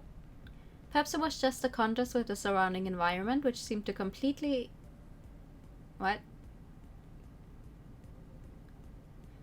Is that a typo? Perhaps it was just a contrast with the surrounding environment, which seemed to completely silent. That is a typo. That made his footfall seem so jarringly loud as he walked along the catwalk. He was on a catwalk. Why was he on a catwalk? There seemed to be a gaping space below, him filled with some sort of mist that he couldn't see through. It was fog-like, and yet despite the fog that lapped at his feet, the air felt so dry. The air was thick here. As he breathed heavily, Kishan felt an overwhelming, sweet, sickly odor like the smell of wet or rotting wood, but all he could see around him were steel beams and a concrete path in front of him. Was it rust he was smelling? No, he knew the smell of rust. This was different. This smell was somehow organic, like the smell of a forest after a fresh rainfall. Kishan shivered. Far in the distance he could see what looked like a building of some sort, so far away that it made the structure he was inside feel almost tunnel-like, as if its only purpose was to convey him to that distant building. He continued walking forward, but as he walked, the building seemed to be growing more and more distant. He quickened his pace, and as he walked faster, he could feel himself moving through the thick, stifling air, yet as he looked down, he could see the texture of the catwalk in front of him unchanged, as though he were walking in place. Kishan started to turn backward, but saw only a blinding light. His eyes immediately shut, and when he opened them, he was again facing into the tunnel with the distant building at the center of his field of view. He tried turning around, but every time he tried to turn his head, his eyes involuntarily shut at the sight of the light, and he was forced to close his eyes or look away, always confronted again with the sight of the small hut when he opened his eyes. His heart pounded violently inside of his chest. The tunnel was so quiet that he could hear his own heartbeat, feel his own pulse inside of his head. Something about this place felt deeply, incredibly wrong. Get back. I have to get back. He tried turning again, and this time found himself unable to even begin rotating his body before his eyes snapped shut, placing him again in a world of darkness until he opened them again and was confronted with the sight of the small hut in the distance, now looking more far away than ever. I have to get back. Kishan kept facing the building and took a step backward. As he placed his foot on the ground, he felt a gust of wind knock him forward. He let out a yelp of terror. Instinctively, his hands reached for the opposite edges of the catwalk as he fell, trying to steady himself for fear of falling off. The catwalk was wide enough that his body didn't land close enough to the edge for that to have been a risk, and yet as he looked toward the edge, he felt a growing sense of dread that there was something down there that would capture him if he allowed it to catch even the smallest hold of him. Almost as he thought it, he felt the sensation of something pressing against his legs. He stumbled to his feet. He ran forward. The hut ahead of him seemed to grow no closer as he ran, but he ran all the same, running not to reach a destination, but to be away from whatever it was that was behind him.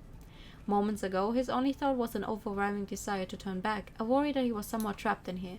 But now that worry was replaced with an overwhelming sense of dread that propelled him forward.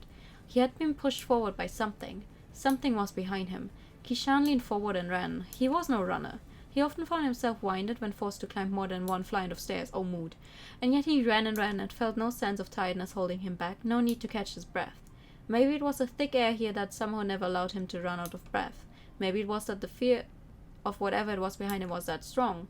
Kishan felt the air stinging at his eyes as he ran. By now he was running so fast that the thick air felt like a hot wind on his face.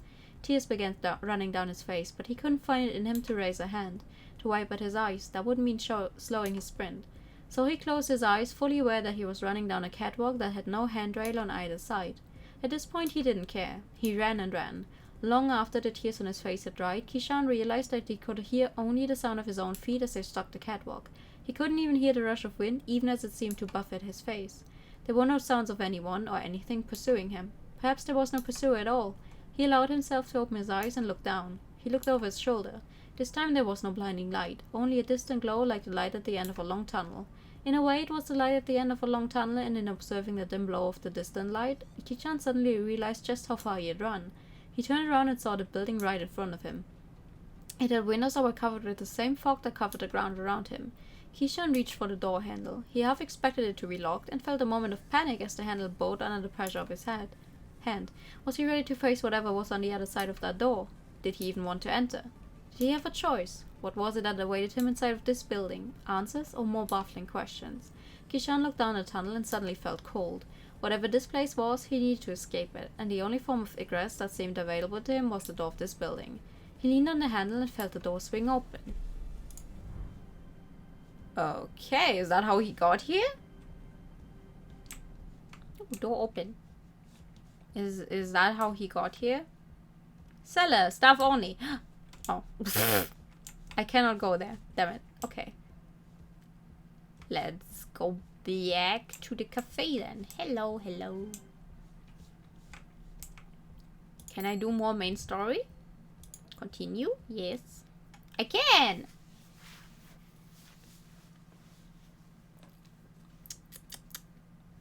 Yeah, this game sure is taking a lot of reading out of me.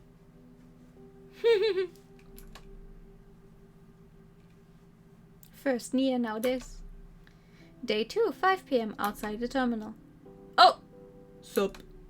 You right? Yeah, I guess. Cool. Mind if I join you? Go for it. Dory? Huh? You want a Dory? I'm sorry, Dory. Coffee name. Cigarette?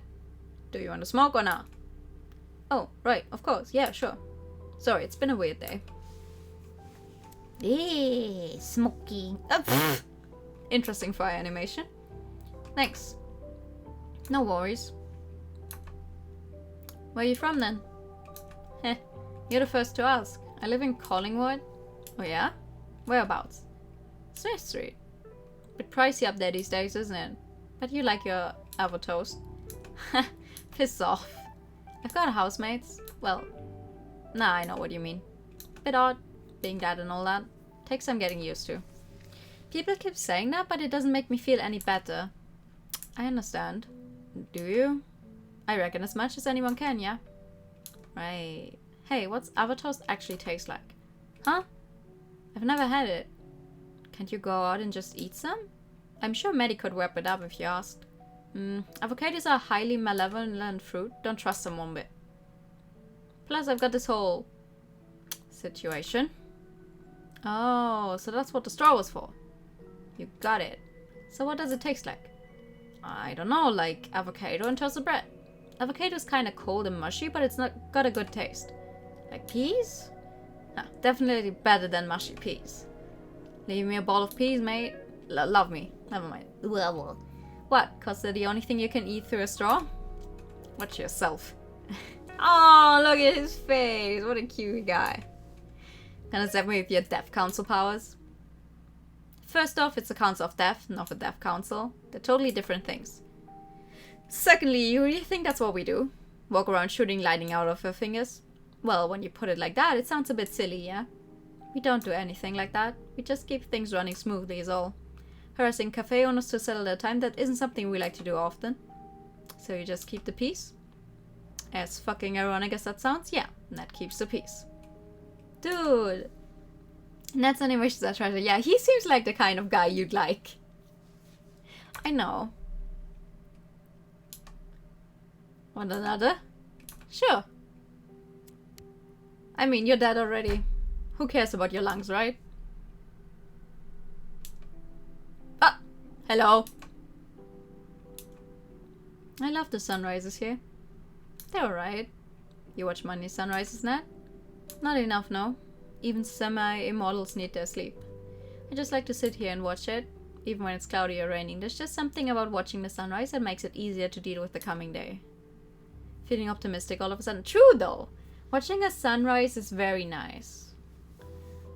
I think when you actually get up early enough to watch the sunrise, not staying up to watch the sunrise again, but actually getting up early enough to see a sunrise when you're out and about, that is really nice. If the weather is nice. I like it even more than when it goes down, because it turns cold immediately.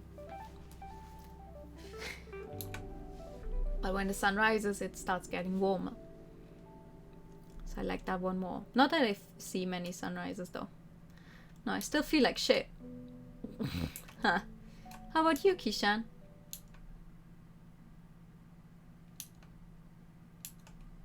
Kishan? I don't feel great.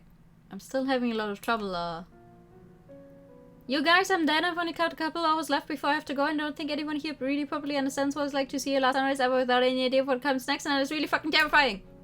And I'm not gonna see my friends or my boyfriend or my family again. I'm just gonna pass on and I'll never know how they remember me or mourn me. If I'm gonna be remembered as a good dude who tried his best, I would just be forgotten in a year. But a good dude who tried his best couldn't even win a freaking game of Five Finger Filet in the basement of a cafe that basically sits on the banks of the Styx, as far as I can tell. And God, I can't even tell how it matters. Where the stakes low, high. I can tell I'm so disoriented. I'm trying to desperately feel something, but I all feel that I'm slipping away with every second. I'm losing myself by degrees, and that's incredibly scary, and I don't know how to deal with it.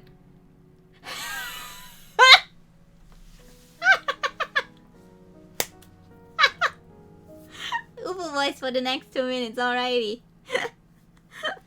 Okay, Uber voice for the next 2 minutes. Let's go.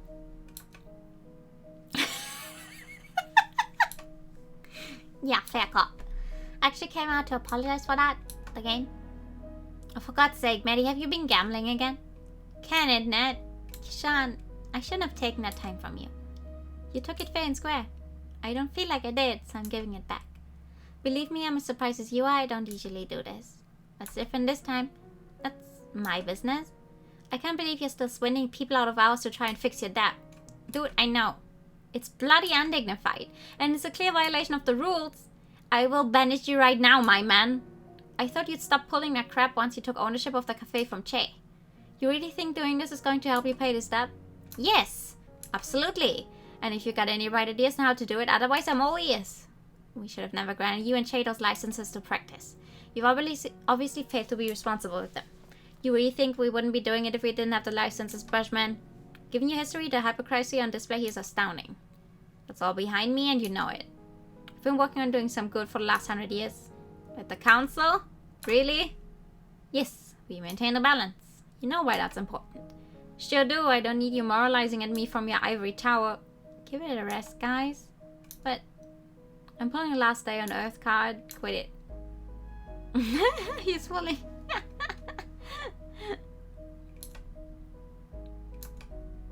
I'll be inside. Come find me when you want those hours back, Kishan. For what it's worth, I'm sorry about all of this. I've never been to the other side. I was too afraid to leave, walk the land for the case, evading the council. That's a crime they call revenancy, staying too long, upsetting the balance. But in lieu of putting me straight to the next pace or some sort of eternal punishment, the council offered me a job. Sorry, that's all stuff you don't care about, I suppose. It's interesting enough.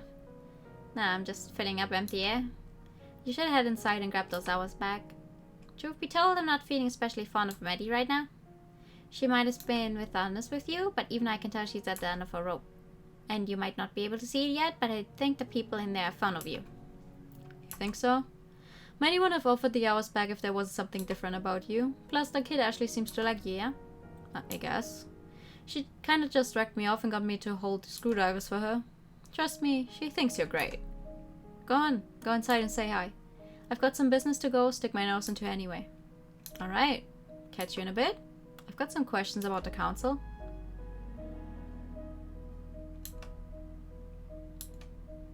Of course, I won't be out for long. Later, mate. Hey! She actually says hey! Hey, yo. Do you want those hours back? I guess so. It's only 4 hours. I don't think it'll make that much difference. If it's okay, I'd prefer you have then. Ashley's been enjoying having you around. Just Ashley? And me too, I guess. You seem pretty reluctant to admit that, my dude. Don't psychoanalyze me. Sit still for a minute. Alright, lay your hand on mine and place your index finger on my wrist. This is a part of your ritual or just an excuse to hold hands? Shut up. Thanks. Watch carefully and no matter what you do, don't move your hand. There's usually a binding spell I use to make sure that doesn't happen, but I've run out of the regions required and you probably don't care about that. True. Alright, yep. I give this time freely and without coercion. As above, so below, I maintain the balance. Ow! I maintain the balance.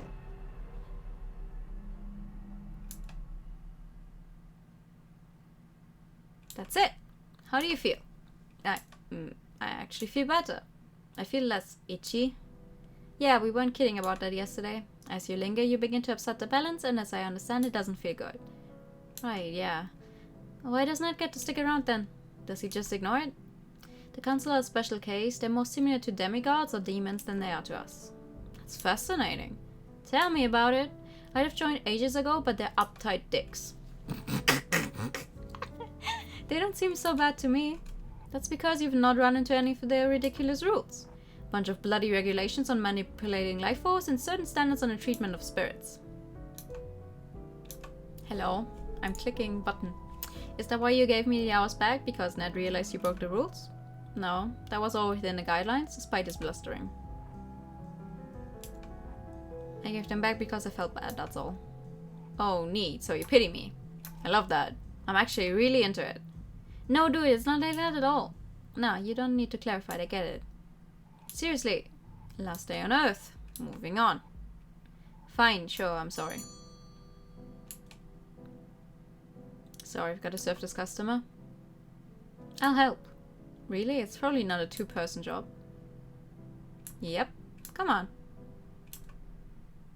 Okay. Sure, help out. 6 p.m.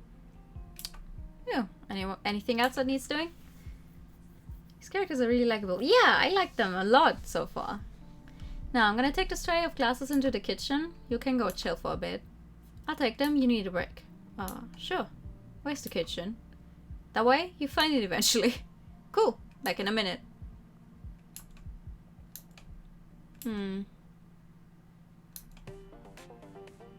Oh!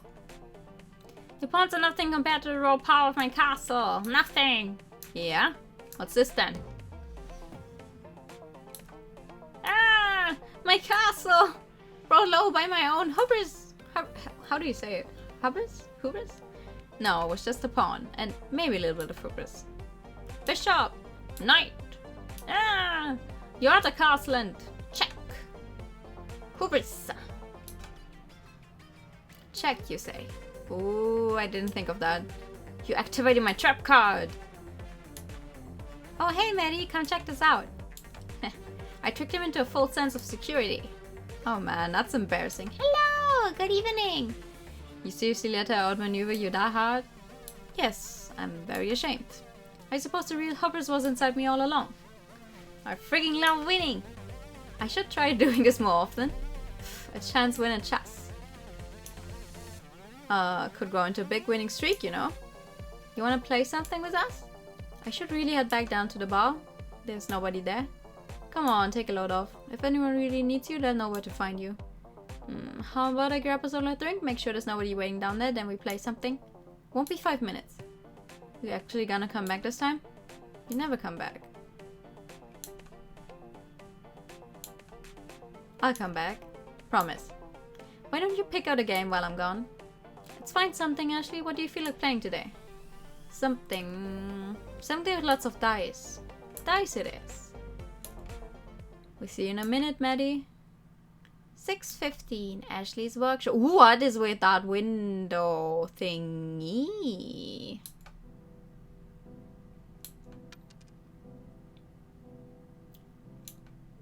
And that's why the 4th season of Battle Royale was an absolute betrayal. Why does this all look so ominous? True, right? I feel like something really bad is going to happen. But you still want to be on it one day? Well, yeah. Unless an indie circuit opens up. Like in wrestling? Exactly like in wrestling. Melbourne's got a local show. I want something like that. You could probably put your own local league together if you worked really hard. Perhaps you could build the robots and get people to battle them? Human-controlled bats are boring though. I want to get more of that spirit juice and put together bigger Ashling. How big? I think I'll start at car size and move on to more of a bus adjacent form factor. I'm not sure we have enough to power one of those. You'd have to get Maddie to source you a large amount of it. We'd need liters of it at least. Also, hi! Yeah, hi! Good evening! That'd be super cool. Didn't you say it was illegal though? Well, technically. Well, what Ned doesn't know won't hurt him. He'd lose his head if he knew half the things we were doing around here. I don't know, he seems fairly lenient with you, right? He wasn't always like that. A long time before you turned up, he nearly shut me down because Would you believe it's because I sheltered a criminal? Ned nearly shut you down because of that? Am I thinking of the same criminal you are? Trust me, the irony was apparent. I found it very, very funny. What sort of criminal were they? Just a minor demon on the run. Oh, yeah, sure. Just a minor demon on the run. Let's shelter some minor demons. I'm just gonna... Just a sec. I am very cold right now, and I'm apparently unable to put on a jacket. There we go. I don't know what she did to get a price on her head. I just took her in when she stumbled through the door, dripping blood everywhere. That's metal. It was extremely metal. How long did you manage to hide her for? Oh, not too long, maybe 6 weeks. The time flew by, if I'm being honest. Why is that? Was she from the Croc realm? No, nothing like that. Well, we are bonded. Magically? How do you do that? I thought I heard you telling Maddie that sort of thing was impossible between beings on this plane. Just a minor demon, not a problem at all. Now it was a medium demon. No, not magically. We were... lovers. Ooh! Ew! Spicy! Yuck! Ew! Happy days. I love hearing about when you were young and reckless. Gosh, what do you think I'm now, huh? Old and boring? Definitely old. Despite myself, I must say you're definitely not boring. There's that pretended Maddie charm. Well, you know me, I'm full of them. Oh yeah. Charms. Hexes. Curses. That's all on your account, old man. I won't deny it. Hey, Maddie. Yeah? Did you find the kitchen? Hey dude, having trouble finding the kitchen? Yeah, I couldn't. I checked everywhere. Just behind the bar, man, you can miss it. I told you I checked everywhere. Now you're not catching my drift. It's just behind the bar. You can't miss it. Have another look. It'll be there this time. Sometimes you gotta remind the quantum hallways that they exist. Fine. What? How long are we going to keep him here, Maddie? Oh, we're keeping him? No, we're not keeping him. I'm going to let him stay as long as he wants. He'll leave on his own accord at some point. You feel sorry for him? Weirdly, yes. I don't usually get attached to customers, but he's a good dude. I like him. Do you like him because he's nice or because he was good at passing your tools over? Yes. Don't get too attached. He's not gonna be here forever. Well, duh, I know how it works. I'm going to enjoy having him around just like you taught me. Don't cry because it's over, smile because it happened. Ashley. That's from the motivational calendar I threw out last week. I never said that. Same. I'm used to people moving as the point. I can deal with it. You are 13. Good.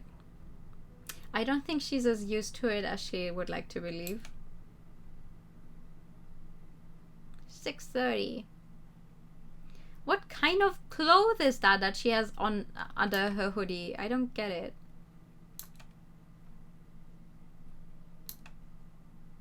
Yo, Ned, again.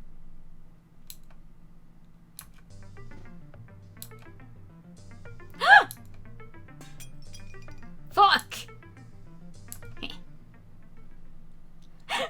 Listen, I just thought to myself, okay, yeah, sure, let's throw a couple, but I didn't think she would actually do it. You gonna keep staring at the coffee stain or not? Yes. Okay, whatever. What do you want from this conversation? I'm an open book as far as matters of life and death are concerned. Well, I don't want to go. I know you've probably heard this from, I don't know, 1,000 people or whatever. It's not about staying around or people are wanting to go back to my old life. As wonderful and not stressful as that sounds. Like, I'm not afraid of what lies on the other side. I don't think there's any point to worrying about it until I'm there. I just don't think I've spent enough time here. The cafe? No. All this, I guess you'd call it this plane? Roughly speaking, I suppose so. I want to know what you did to be able to stay. Sure. Did Maddie give you those hours back? Yeah, why? Well, that's a way. You can just find enough hours to stay as a spirit, half here, half gone. But it's a wretched existence. I wouldn't want to live like that. How would you find the hours, though? There's only so many you can get from consenting beings, right? The crappy psychology of gambling aside, you're right, yes. So the question is, how do you do that? How do you create life from nothing? The answer is that you can't, Kishan. It's impossible. There's always got to be some sort of balance maintained. Everyone who learns to manipulate the fundamental life forces understands that no matter whether they're doing good or bad things with their skills. Here's the thing though. You don't need both parties to agree. It's just a social nicety. Something that separates us from, well, people who don't do that. That's where the idea of vampires came from, for example. Those bastards. They're not special or anything, they're just dickheads. Wow. Why are you guys so mean to vampires? Anyway, if you can take life force from people, you can also drain it from animals or plants. But in this business, there's a lot we don't or can't understand. One of the things we can't understand is why life force from animals and plants is tainted. If it's gross, if it didn't, everyone would take it, consequences be damned. How were you feeling today before Maddie took the hours back? I felt like I was slipping away. Like, my mind was really foggy. It was really hard to think or put sentences together. Nobody really noticed though. Typical. Imagine that, but 10 times worse. You're foggy, but there's also something fundamentally wrong. Like your collection of puzzle pieces that don't quite fit together. Like an engine that's running out of oil.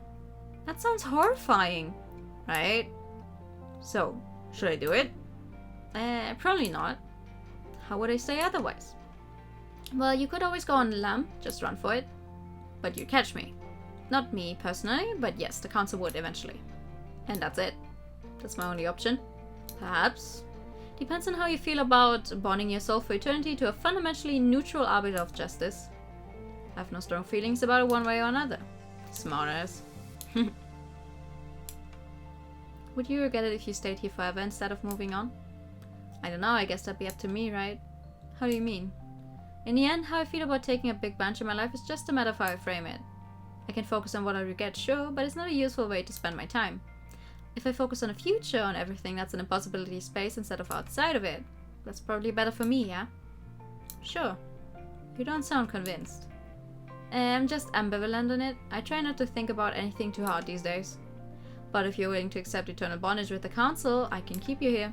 It's not easy work though. You have to act in the best interest of the system, not its individual parts. Bureaucracy at its finest. How did you learn to deal with it? Just took some time. When you're used to it, you learn not to think too hard about what you're doing. As long as you take a holistic view of everything, things generally shake out alright. We tend to only bother the biggest rule breakers anyway. Maddie being one of them? Habitually?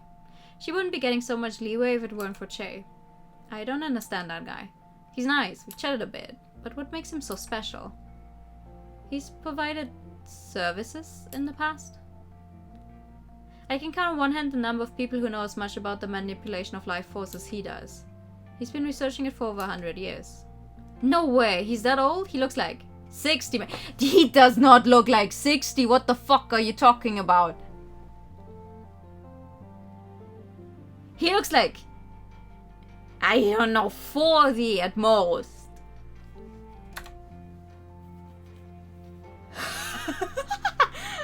Much older than that. Wild. Again, secret though. How do you feel about joining the council? I don't hand out office willy-nilly, you know? I'm interested, but can I have some time to think about it? How much time do you have? You've been out for nearly 25 hours. You're overdue. Put it on Maddie's tab. Okay. I assume you're not going to stick around forever. Unlikely if the next few hours are anything like how I felt this morning. I'll stick around until you have a solid answer then. Cool. Wanna get drunk? We're already drinking, mate. Nah, Che told me about something pretty special he's got behind the bar. Unless it's something really special, he's probably offered me some. Even then. So you've tried the bottled soul. You pulling my leg? Nope. You've got to be mistaken. You haven't seen it in person, have you? Yeah, I actually have seen it. Hey, that's quite illegal. I expected better from him. Damn it. So are we going to drink it or not? Council regulations require me to confiscate it or force the owner to dispose of it. You'd be doing him a favor then. A bottle of soul! I suppose. Come on, dude. Shay said I'd knock you flat. When you say you, do you mean me or you or just anyone who drinks it? Anyone. It's like 200% alcohol. 200? How does that work? That's not technically possible, but I'll admit my interest is piqued. Well, let's not waste any time. Peaked, not piked. Wait, you already have it? Damn it. This was a setup, wasn't it? Basically, you're in. Fine. Oh, this looks deadly. Good thing that people can get alcohol poisoning. Hey. To bureaucracy. Cheers. Ha, to bureaucracy. Cheers, I'll drink to that, bro.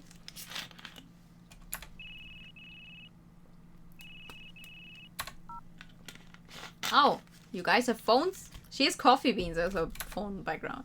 Yo, your order's arrived. 3 days late, mate. I got held up by a mutual acquaintance of ours. Ah, shit, that explains why he's in my hair.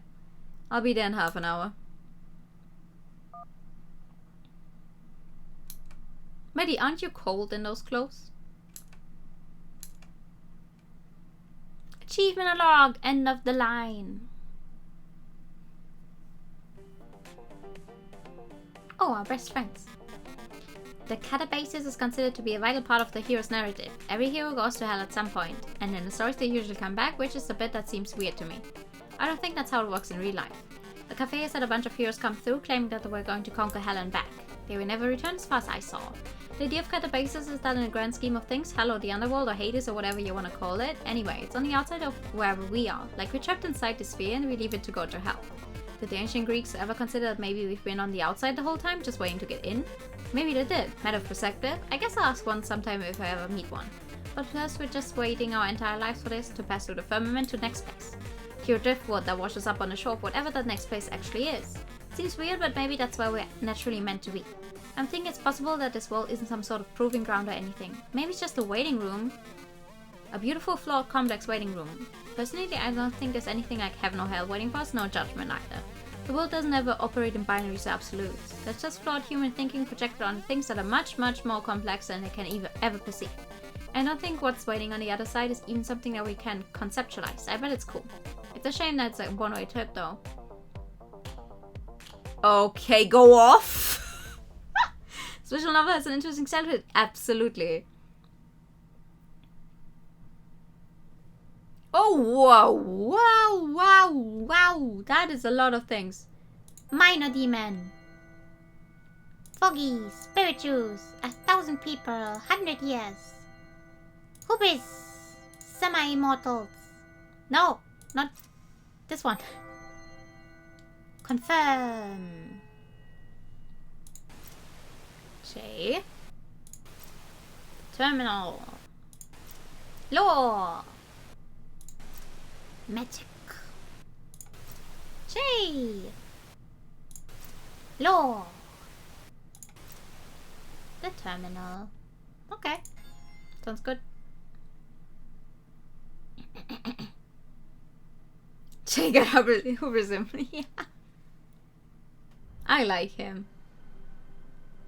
Do you want to know what spirit juice is? I mean, they're drinking a bottle of soul, so...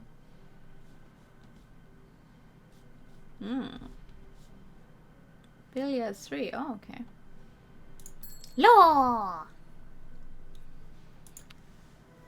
We're focusing on the main story for now. I'll unlock all of these some other time. All the others that are... Woo! A teenage boy approached the counter. Shoulders slumped forward, head down, eyes on the ground, up until the moment he looked up to... to order a drink. He was old enough that he could have passed for a young adult with a better presentation. But the posture coupled with the oversized backpack he was wearing were a dead giveaway. Irrespective of his age, he was still just a kid. Can I get a Coke? I know to be fitting of a kid. Yeah, I think we can manage that, said Maddie. Think fast, said Shay. Maddie turned around just in time to see an aluminium can hurling toward her. She almost caught it. The can rolled back toward Shay, who scooped it off the floor. He hesitated a moment before setting it on the counter. No ice, right? Said Shay. The boy nodded. No. Oh, yeah. Yes to no ice. Shay cracked open the can and poured it into a waiting glass, which he then slid down the counter, pushing it gently enough that it came to a rest in front of the teenage boy. The boy grabbed the glass. Thanks, he said. He glanced around the room. If you're looking for a place to sit, there should be plenty of seats upstairs. The boy nodded and headed for the stairs, drink in hand. Plenty of seats down here too, said Maddie, turning to Shay. Yeah, said Shay. But I think upstairs is more Tuin's place. Pace. What do you just call him? Tuin, said Shay. People have names, you know. That's the problem of having regular, said Maddie. People expect you to remember their names. Though now that I think about it, Tuin probably wouldn't mind finding out that you don't know his name. Can't have your name on Maddie's shit list if she doesn't know it. Should he be on my shit list? Said Maddie. Nah, he's harmless, said Shay. Maybe a bit susceptible to peer pressure, but I think that's why he comes here. To meet with peers. To meet people who aren't his peers, said Shay. How many glum teenagers do you see around here?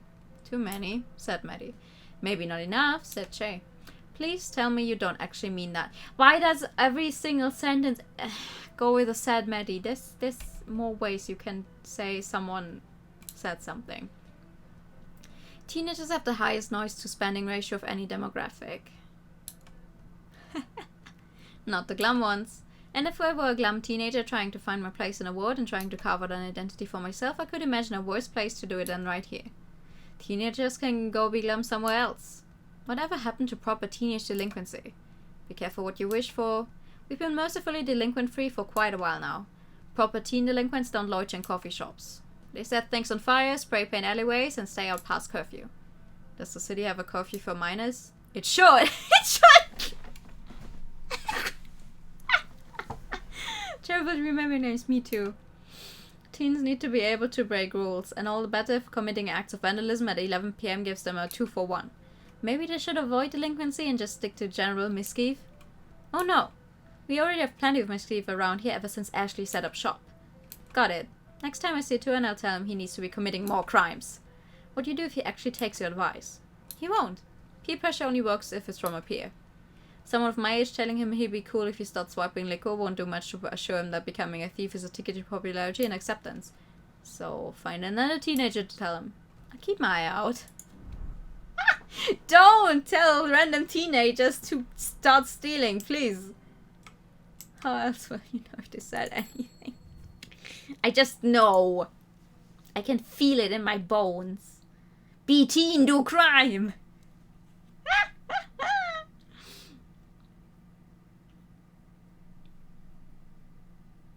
Oh, where the fuck are we? Outside the terminal. I don't have the energy for this, especially with everyone watching me. I hope he packed enough conductors. My order form was pretty vague. I shouldn't be worrying about the conductors when I'm not even sure I can pull the whole thing off without some sort of mayor screw-up happening. Supplier knew what I wanted the conductors for anyway, so he would have packed enough. And he knows that I've got Ashley helping me. Helping you with what, Madeline? Hey, yo! Piss off, Ned. Rude. You should respect your elders, you know. God, listen to you. The council made you soft, didn't it? Or respect your elders. Follow all our totally arbitrary rules or we can make up some cheap reason to destroy your business. My name's Ned and I love rules. You done? Yep. Cool. You sound wounded. You should be nicer. Wow, sick comeback. What was it that guy you killed said? Oh Christ, I'm shot. Oh no, woe's me. Just a little throwback humor for you. Did they strike a nerve? Did you just what? Maddie. When Ned spoke next, it was in a deep, dark hesitance, steeping in guilt and self-loathing. If Maddie had been able to see his eyes, she would have faced a withering glare. We are rapidly reaching a point of no return. I can no longer promise to shield you from the consequences of your actions. What you did just there, quoting one of my victims' dying words at me, that was low. Even for you. Frankly, I'm disgusted. I will enter lurk mode. Okay, you do that. I actually have a lurk thingy. If you type exclamation mark lurk if you want. But yeah, thank you for coming. Yeah.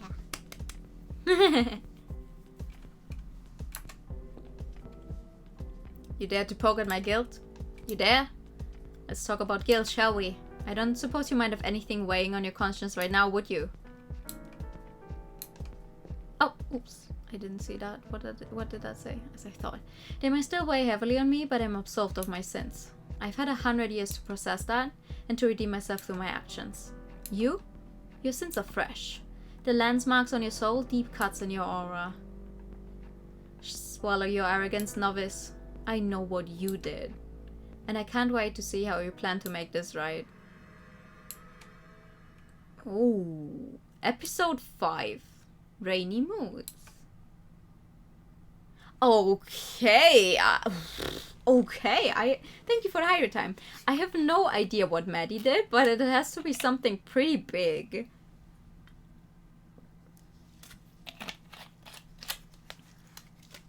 Maybe Maddie. Well, no. It has to be something bigger than killing someone, I guess.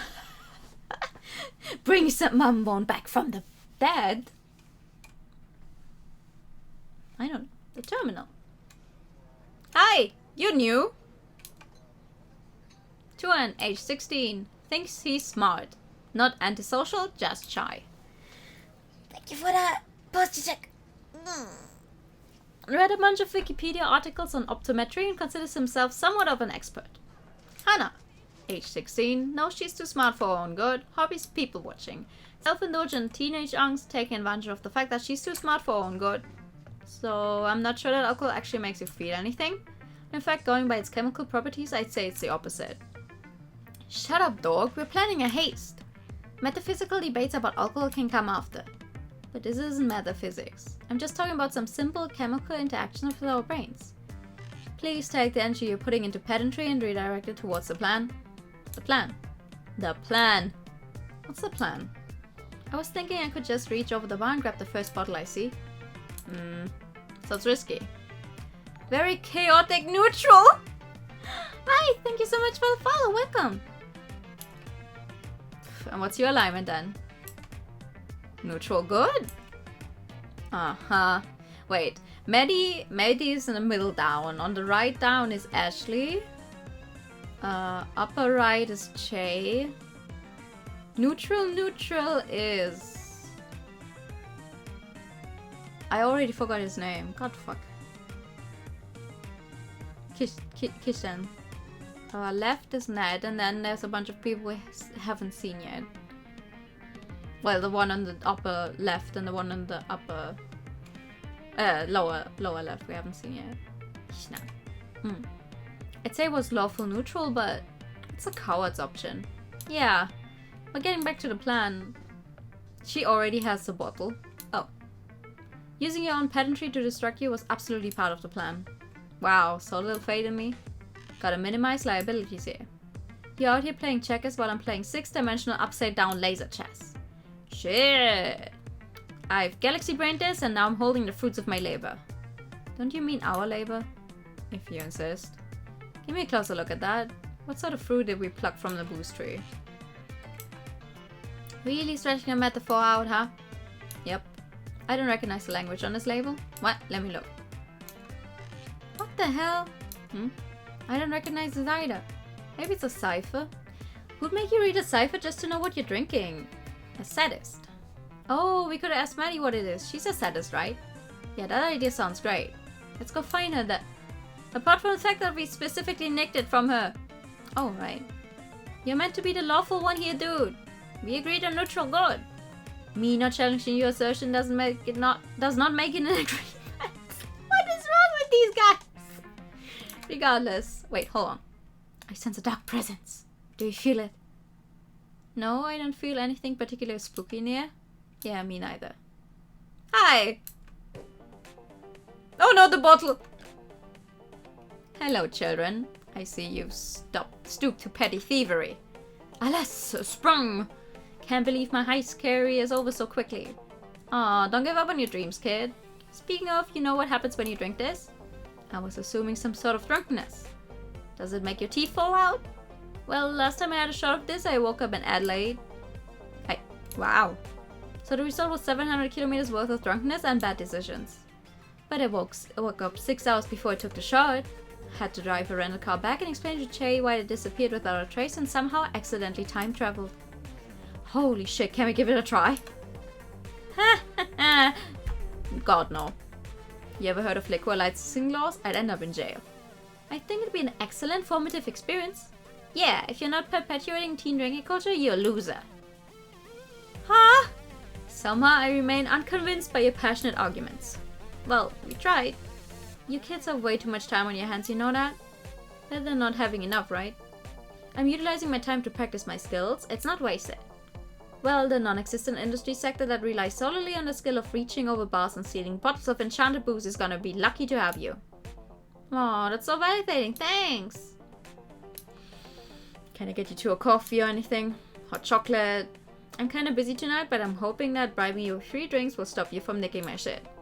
I'll take a free drink. I feel guilty taking one since it was all Tuan's idea. Hey! Well, I graciously accept your offer. Neat, what'll it be? Hot chocolates for both of us? Hot chocolates for both of us. Alrighty, 2 hot chocolates coming up. Seriously, don't steal anything else while my back's turned or I'll feed you to a spite elemental. I wonder. Spite elemental. Maybe it's a metaphor. Is she saying that she eat us? Is she the spite elemental? Oh no. Maybe the real spite elementals were the friends we made along the way. Who wrote this game? I hate this. Fair. Ooh. Who's that? Ooh!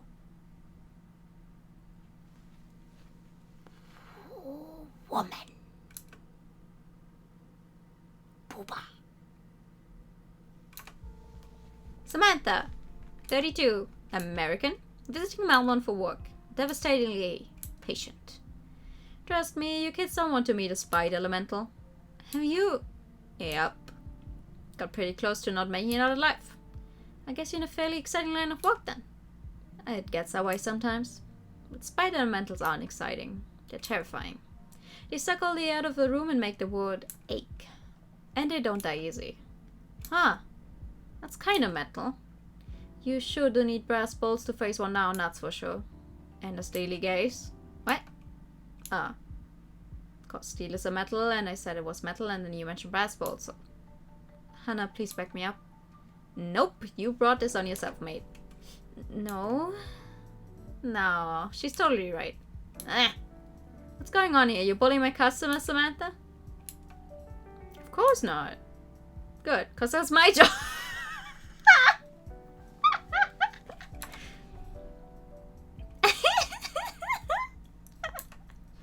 You two should go enjoy the evening. There's a nice breeze blowing.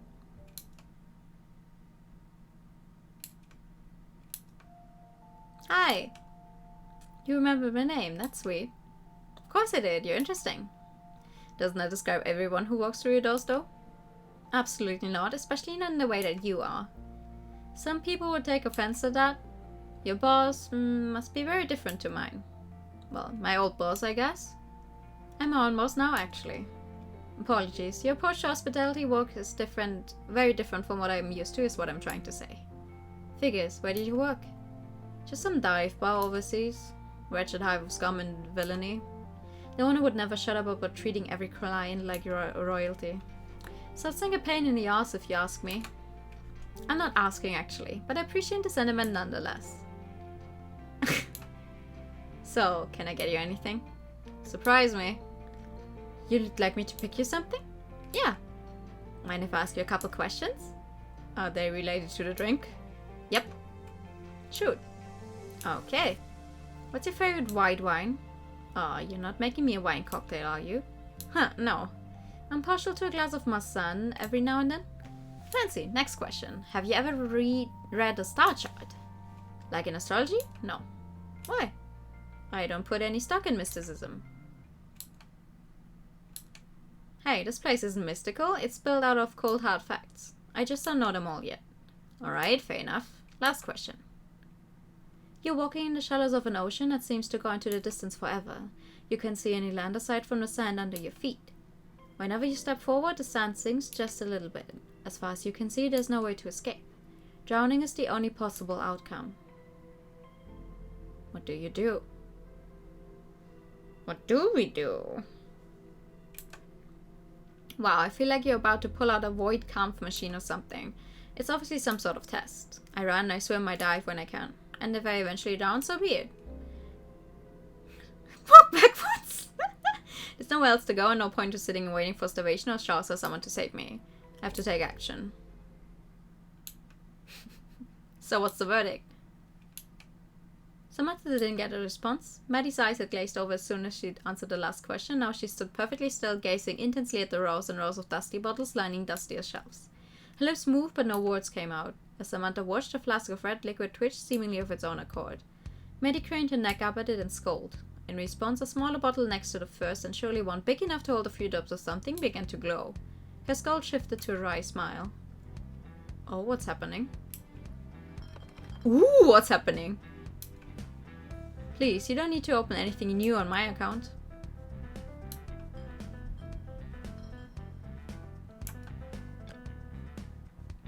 Gotcha. Ooh. I would like some magical alcohol. Your answers were interesting. So were your questions. I'm still having a little trouble figuring out how they relate to each other though. Is that important? I try to maintain a vague hope that maybe one day things might make sense. And until then, I just try to go with the flow, of course. Samantha reminds me of recent Pokemon character designs. So if you're trying to psychoanalyze you there, try. Do you think you failed? No. What's the verdict then? Well, for one, you tend to accept things as you see them. You don't try to interpret things based off of unrelated frameworks or thought patterns. That said, you do try and make sense of the connections between things when you can. But it's no big deal to you if you don't. You just mark it as an unknown variable and move on. And that reads to me as an intensely pragmatic approach. Would you agree? Nessa, yeah! A little, just a little. It's the eyes mostly. The eyes coupled with the hair, I guess. I suppose. You're the sort who doesn't buy drinks to enjoy them. You buy them as camouflage, to hide your face behind, to project a veneer of being untouchable while you watch. Watch what? Everything, I suppose. You take everything in the same way I do. So you're saying that I'm attentive, but that I don't worry about instantly understanding how things are interconnected. Because you're confident that eventually you'll understand it anyway. How do you figure that? You've been watching my hands this whole time. Is that weird? To watch an attractive bartender mixing a very fancy looking cocktail? To appreciate a craft? No. But given just how interested you are in what my hands are doing, I'd reckon that you've got some experience in my field. So are you just really bad at picking up on when you're being flirted with, or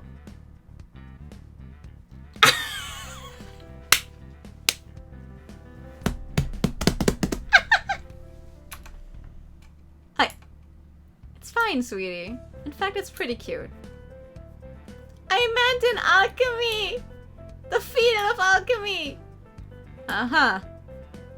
I'm sure you're very accomplished in alchemy. Just take the drink. Shit, this is really good. Yeah? Too good to ignore. Yeah, what? What is... Did she put that lemon in her bra thingy? What? It's smoky but bittersweet and almost makes me feel like I'm reaching the end of something. Like I've got a lump in my throat from saying goodbye, but I can't quite tap into that feeling. Like, what did you even put in this?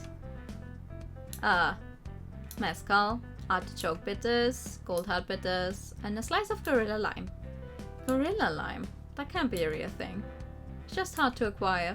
Called that cause if you bite into one, it feels like you got punched by a gorilla. Physically? No, emotionally. Ah, makes sense. I am not a wizard. Prove it. Ah. A guy the boss you mentioned? Yeah. He good to you? I'm sorry. Does he treat you well? Yeah. Yeah, to a full, actually. Far past the point where it's rational for him to still be nice to me. Good. Actually, I'm sorry, that reminds me I have to dash. Got some setup work for a project to finish before the sun comes up. But without you here, who will enable my latent alcoholism?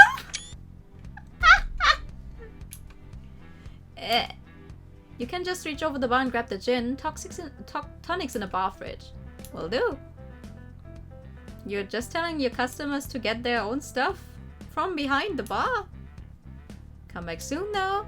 I'd love to discuss alchemy with you some more. Uh-huh, catch you later. Wait, one last thing. What was the meaning behind the question about what wine I like? Oh, I was just curious. What? What is...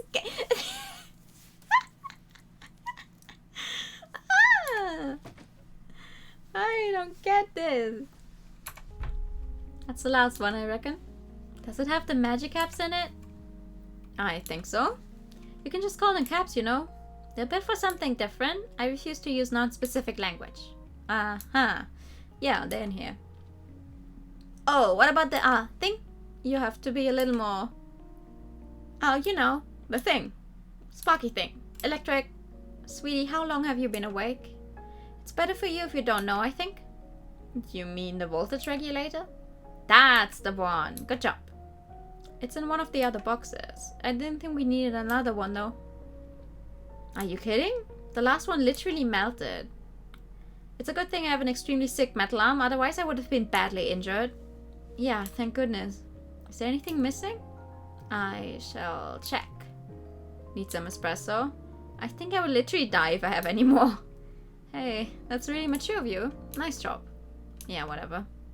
You can get me some chocolate if you want. Sure thing, be back in a moment. Oh, hey dude, where you been? Hey, just chilling. Not much to do when you're waiting to die. Hey! Come on, Cooper, I know you're hiding down there somewhere. Hold this, will you? Cooper! Did Ned really say that?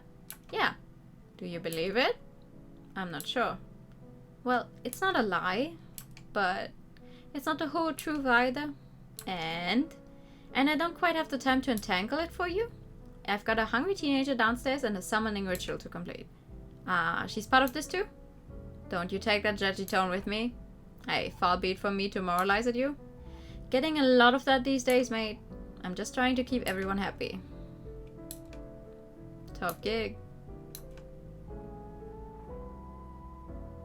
I'll say. Ooh. That's a door slam if I've ever seen one. Alright, now you can solder those two wires. No, not those ones. Bloody hell, who programmed you? Bet she's a jerk. Incredibly intelligent, but a very bad programmer. You're talking about yourself, right? Ugh! Wow. You're really out of it, huh? Where did you even pull this from? Leg holster. You aren't wearing a leg holster. arm holster. Your prosthetic? It holds 6 million knives. Don't question me on this. I'm the expert here.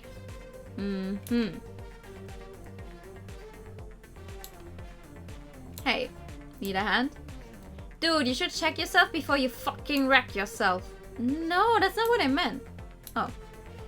Yeah, I guess you can help. Before I ask what you need, what are you even doing?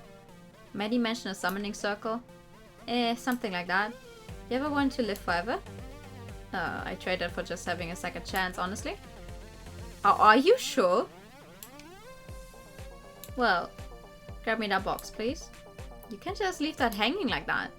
Watch me. And while you watch me leave you hanging, you can go get the box. I think living forever is hard to subject. Thank you. Yeah, so this is really heavy. What's even in here? 100 meters of heavy gauge copper cable, a bunch of capacitors that I'm going to wire together soon, and some various bits and bobs. That would definitely explain away. Oh, there's also a bunch of clamps. So what do you need? Validation! Chocolate! Coffee! A school system that doesn't punch me for having weird and niche interests! I meant more... communism!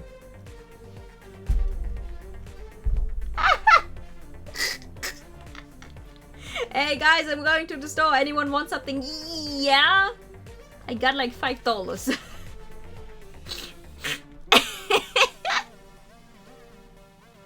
I don't think I can get you communism, sorry. And isn't Maddie already getting you chocolate? You terrible comrade, Kishan. If I wasn't close to hitting the LD50 of caffeine, I'd ask you for some coffee, so all you can do right now is give me that sweet validation. Oh, okay. Your real thumbs up? Good human. I don't know what sort of validation you want here.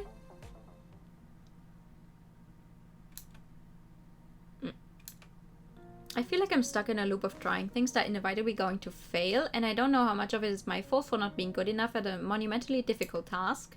I'm used to being effortlessly good at things, but I feel like my brain is full of bees on this one. And can I deal with failure? I don't think I can. I'm not equipped for failure. My entire perception of myself is that I'm good at things. I'm gifted and talented and incredibly afraid that I'm gonna let people down at a vital moment. This is that vital moment, but I just sit here, paralyzed. And I rationally know that a lot of this pressure is just me being hard on myself. But Maddie and I, we tried this already, and we failed pretty badly. It was a disaster. I can't understate how badly it turned out. So even with all the prep I'm doing, is this enough? Did we learn enough to do it properly? Numbers and formulas and hard science are good, but I can't shake this feeling that I'm gonna screw it up for everyone. Oh no, give the kid burnout. And I'm so afraid of letting Maddie down. That's heavy as shit, mate. You reckon? Fully, yeah. I don't know what to say to that, except that I don't think Maddie would ever feel let down by you. I know I've only been here for like 2 days, but her and Chase seem to really care about you, and I'm sure that extends to accepting you for who you are, limitations and all. Though honestly, I think you give off a pretty strong vibe of not giving a shit about your limitations. Or that you indiscriminately power through them with some sort of raw, caffeine-fueled fury. Anyway, you're immensely powerful and I'm terrified of you. That's nice. Fair enough. I was never really super smart or gifted or anything. I just floated through school and work and never focused on much except having a good time. I can definitely imagine the sort of pressure you'd have on you though, especially given how big this task is. Yeah, so while I can't say for sure that this thing is gonna be easy or even successful, I do think it's important that you work on giving yourself a break from the weight of your own expectations. But it's not an easy thing, I'm sure. But my boyfriend is similar. He's very hard on himself when he feels like he's letting himself down. So, it doesn't go away? I don't think so. I think it just gets easier to deal with as you learn to be more empathetic to yourself. Self-forgiveness and all that. It definitely took him a good few years to even begin to be able to deal with his self-imposed shame. I guess I can try that? You can try that, or you can continue feeling super bad about yourself all the time. I mean, when you put it like that, right? I hate how rational they sound. I know, I'm disgusted at myself. Hey, Maddie. Sup, nerds? What's going on in this thread? What? You're suddenly in a good mood. I maybe ate some of your chocolate. Oh, I swear to God if there isn't any left. Yes, we've been over this before. You comprehensively murderize me. Don't worry, I only ate a little bit. Ashley's milk chocolate. I can't read the rest.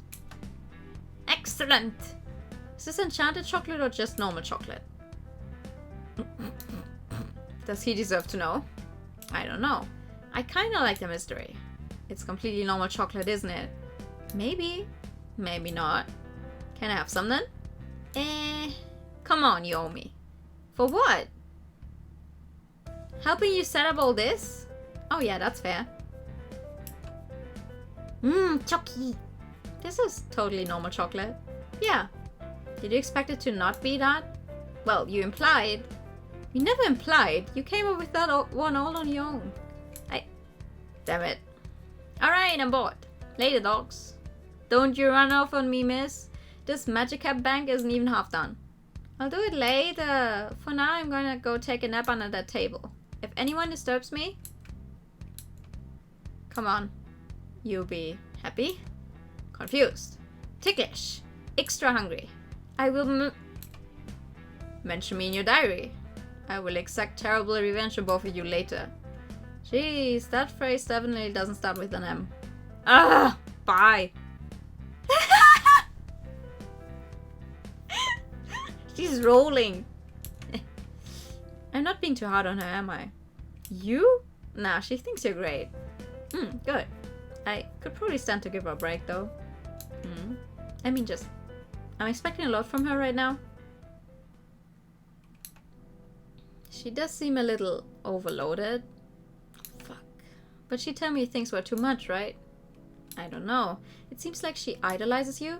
I reckon she pretty happily burn herself out for you, you know? I just need her for the next 4 or 5 hours, then everything will be okay. Is that when you're planning on performing the ritual? This thing? Yeah. What's it for anyway? Conduit ritual. Super forbidden magic. Oh, cool. Are you actually cool with this or?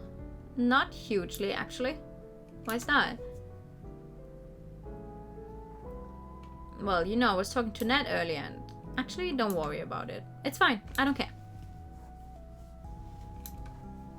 What's it do? You know how I took a couple hours from you down here? Vividly. This is just a bigger scale version of that spell. Higher capacity. Who are you taking hours from? Nobody. Don't worry about it. You're at a deficit already. I can touch you. Right, okay. So even if you're lying right now, shouldn't you have taken enough to pay off your debt multiple times at this point? I was warned for that. What the hell did you do with them then? Where did they go? For research, we used the following materials. Wire of copper heavily drawn. Adjustment chalk, not Dover. Sustained electric supply of at least 20 volts. Car battery. Capacitors composed of need better durability. However, we believe extra components are required. Our conduit's properties varied with the layout of our summoning circle, and despite the departure of our test subject during our trials, we were able to ascertain a number of efficiency-oriented... Okay, let's try that again. Efficiency-orientated refinements, as well as the absolute necessity of a living but non-sentient vessel to act as a so-called storage container. More testing is required, though obtaining a willing subject for future methodology evaluations without attracting the attention of the council would be difficult to say the least. I stored them. Excuse me?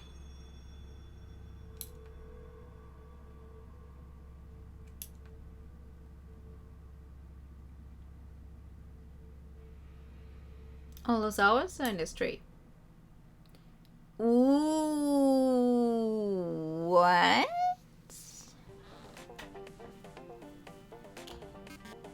I miss eating. Why? What was your diet like? I remember sushi. Whoa! Sushi? I thought you said you were a crab. What, you think crabs aren't dexterous enough to make sushi? Unquestionably, yes. What is this sushi? It's delicious is what it is. Rice and fish and seaweed, humans eat it. And crabs. I just don't know where a crab would find rice or way to make good sushi. I also ate garbage. Yes, I also ate garbage on occasion. Unbelievable, you two. Unbelievable. Garbage is good for the soul. Garbage is garbage. It's in the name. What did you eat when you were alive then? Grass. Just normal grass. Boring. And tree roots sometimes. There are tree roots here, yes? Yeah, they are. Why don't you chomp on them? Well, I'm not hungry. We don't eat. And also, more importantly, they are powerfully magical. Maddie needs them. If we damage things that Maddie needs, then Ashley will be disappointed in us. A suboptimal state of affairs. I can feel the power in them too. However, I do not feel compelled to chomp on them. What a strange thought. I love to chomp sushi, chomp sandwiches, chomp garbage. You're so weird. So why does she's basically talking to a future fat Kishna becoming corrupt before he even takes office? Ooh! Hell yeah. Oh my fucking god! Okay, you know what? Murderize is a funny word. Sweet. Chocolate. I cannot click chocolate because it's... There it is. Since. Mystical. Lie. Oh yeah, let's take status. That sounds fine. Communism! Oh, really? Was there communism there? I didn't see that. Death. Woo. Again, death. Maddie. The terminal. Ned. Yeah, everything that's yellow in dialogue. Oh. That makes sense, actually. Alright. I don't know where to put a stop to this game. Like, it's not technically that long, but it is too long to finish it all today. I'm just gonna...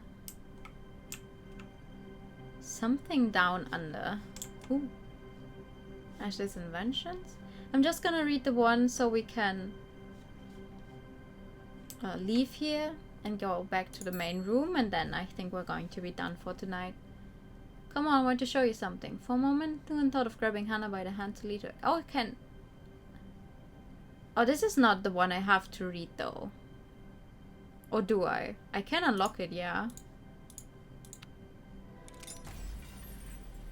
But this is not the main one I have to read to leave this room. This one I have to read to be able to leave this room, yeah? Yeah. Let's do that then.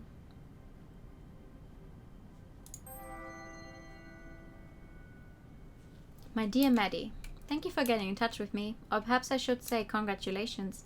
I make such a point of making myself hard to find that it's always a surprise to hear from anyone. I sometimes find myself fearing the day when I'll be contacted by someone who isn't a fan of mine and who is more interested in locking me away than seeking my advice. One might think that people interested in putting me away would be more capable and in possession of more resources than those like yourself who simply possess curiosity, and yet it's always the latter who manage to break through the veil I've erected between myself and the outside world. You're the first in over 3 years to manage this, and so it is now time for me to find another hiding place. If your next letter manages to find me, I'll truly have something to worry about. If you're looking for a solution to the problem you outlined in your letter, I'm afraid I must disappoint you. My business is that of teaching people how to ask the right questions so that they can find the answers themselves, not giving the answers. After all, the most worthwhile answers are the ones I haven't found yet. That being said, your question about time transference is an issue of special interest to me. The idea of storing vitality within a living, non-sentient creature, such as the plant, is one that I've long considered. The issue has always been one of retrieval. If you did find a way to transfer vitality from a plant to a sentient creature, it would result in tremendous discharge of energy, such a great discharge that I'm sure it would kill whatever subject was on the receiving end. Absorbing life force from something doesn't seem that it would do you much good if it kills you in the process. Consequently, I've never experimented with this process myself. Even if I have earned a reputation for being a rule breaker, there are certain things that are simply off limits. The idea of using a non-living soul as a target for transference is an interesting one. No risk of killing the vitality recipient if it's already dead. Of course, that would require finding a way to infuse a non-living soul with vitality in the first place. and being that most reanimation techniques involve a significant discharge of energy, using the vitality transfer as the trigger would effectively be killing 2 birds with 1 stone. Of course, reanimation is a far cry from necromancy, but if your only problem is one of living on borrowed time, well, you know better than I do how to resolve the particulars. I'm an alchemist, not a necromancer. If I can offer you one piece of advice, these kinds of vitality transfers are not something to be experimented with. Any time that time is borrowed or lent, you're making an alteration to a ledger that the powers that be keep a very careful eye on. Even the smallest of disturbances is enough to attract their notice, and attracting their notice will put a quick end to any research you might be in the midst of. So if you're going to try a vitality transference, don't experiment. Go straight for the end goal.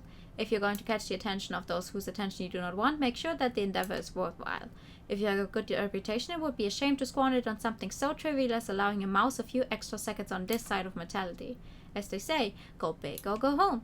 I appreciate you taking the time to write to me. You've given me new things to pontificate on, and perhaps one day you may see the results of that pontification in one of my future volumes. Of course, it shall go without saying that you won't be able to reach me again, at least not the same way you did before. I've been found, and that means I need to do a better job of covering my tracks. While I originally hope that I'll never find myself in a position where a fan's letter finds me, there's always a part of me that hopes that one of my readers will manage to track me down. Who knows, perhaps the next letter I receive at my next residence will come from you. But I'm sure that you have better things to do with your time than try to track me down. There's a time to adopt the posture of a student and focus on learning, but it's obvious to me that you're someone who has spent plenty of time learning things and is now ready to do things. So do things, Maddie. Do big things, do dangerous things, do things that break the rules. Not all rules need to be broken, but if you're smart enough to find me, you're smart enough to know which rules are worth breaking. I'm grateful that it's always the reader mail that seems to find me, never the demands to appear before some kind of tribunal or committee. I used to think that this was a long string of extremely good luck on my part, but over time I've come to realize that those who wish me gone lack the insight of the people who earnestly read my work, readers such as yourself, who are the only ones who truly know me well enough to understand how I think and where I would hide. Bravo, Maddie! You've demonstrated your ability to think like me. Now you must learn to think like yourself. Yours truly, Sophie Cordova. Okay, thank you very much, madam. Oh, I'm upstairs now, okay. Interesting. I'm kind of, I don't know, disappointed that there's no sound at all when we are simply walking through here. That's a little awkward, but okay, I'll take it. But I'm gonna take this chance to make a stop here. Wait, let me save. How do I say hello? Why am I not allowed to save?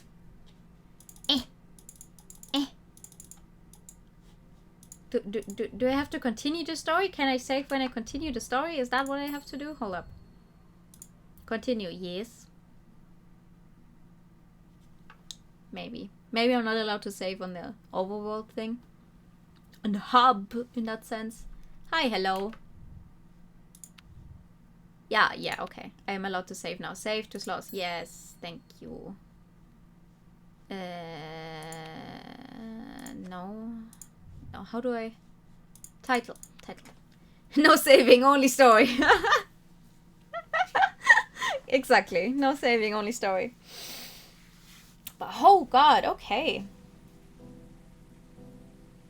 I'm guessing what we saw in the beginning with the ritual means that she's going to try and give whatever the fuck she's doing with all that time she stored in the tree to Che, actually. Isn't that it? Like... Oh god, I wonder. Interested. I'm very interested in seeing where this story is going. Now, hold up. I'm gonna change the scene here really quickly. Ta-da! It's an interesting game. That it sure is. It is a very interesting game. I like it very much so far. I'm just gonna quit the game real quickly and then put on a different song. And there we go. We love this song. I like Nat and Mick Bottlecrap. Yeah. Nat seems like the kind of character you would like. Definitely. I like Maddie. I mean, I like them all. They all look like very interesting characters. So I'm looking forward to where they're going to go. Not sure if that's a good thing. Well, I don't think Ned is inherently a bad person. It's just that he and Maddie don't get along. That's a thing, though. That's a thing. Whew. I'm gonna be honest with you, though. My tongue... I've been reading a lot tonight. Like, a game that has completely no voices at all. We haven't done that before. That is actually a bit exhausting, but only a little. Alrighty. But yeah, I think that's going to be it for tonight. We're almost at 3 hours anyway, so I think that's good. We have a nice break. We're going to continue this game on Wednesday. I'll post the schedule later. Because I forgot to finish making it. Because I took a nap earlier. We had such games, but not with non-subtext. Yeah, true. And like I said, this game is categorized as a point and click, but there's not actually any point and clicking you do, except aside from, you know, continuing the text. So that's interesting.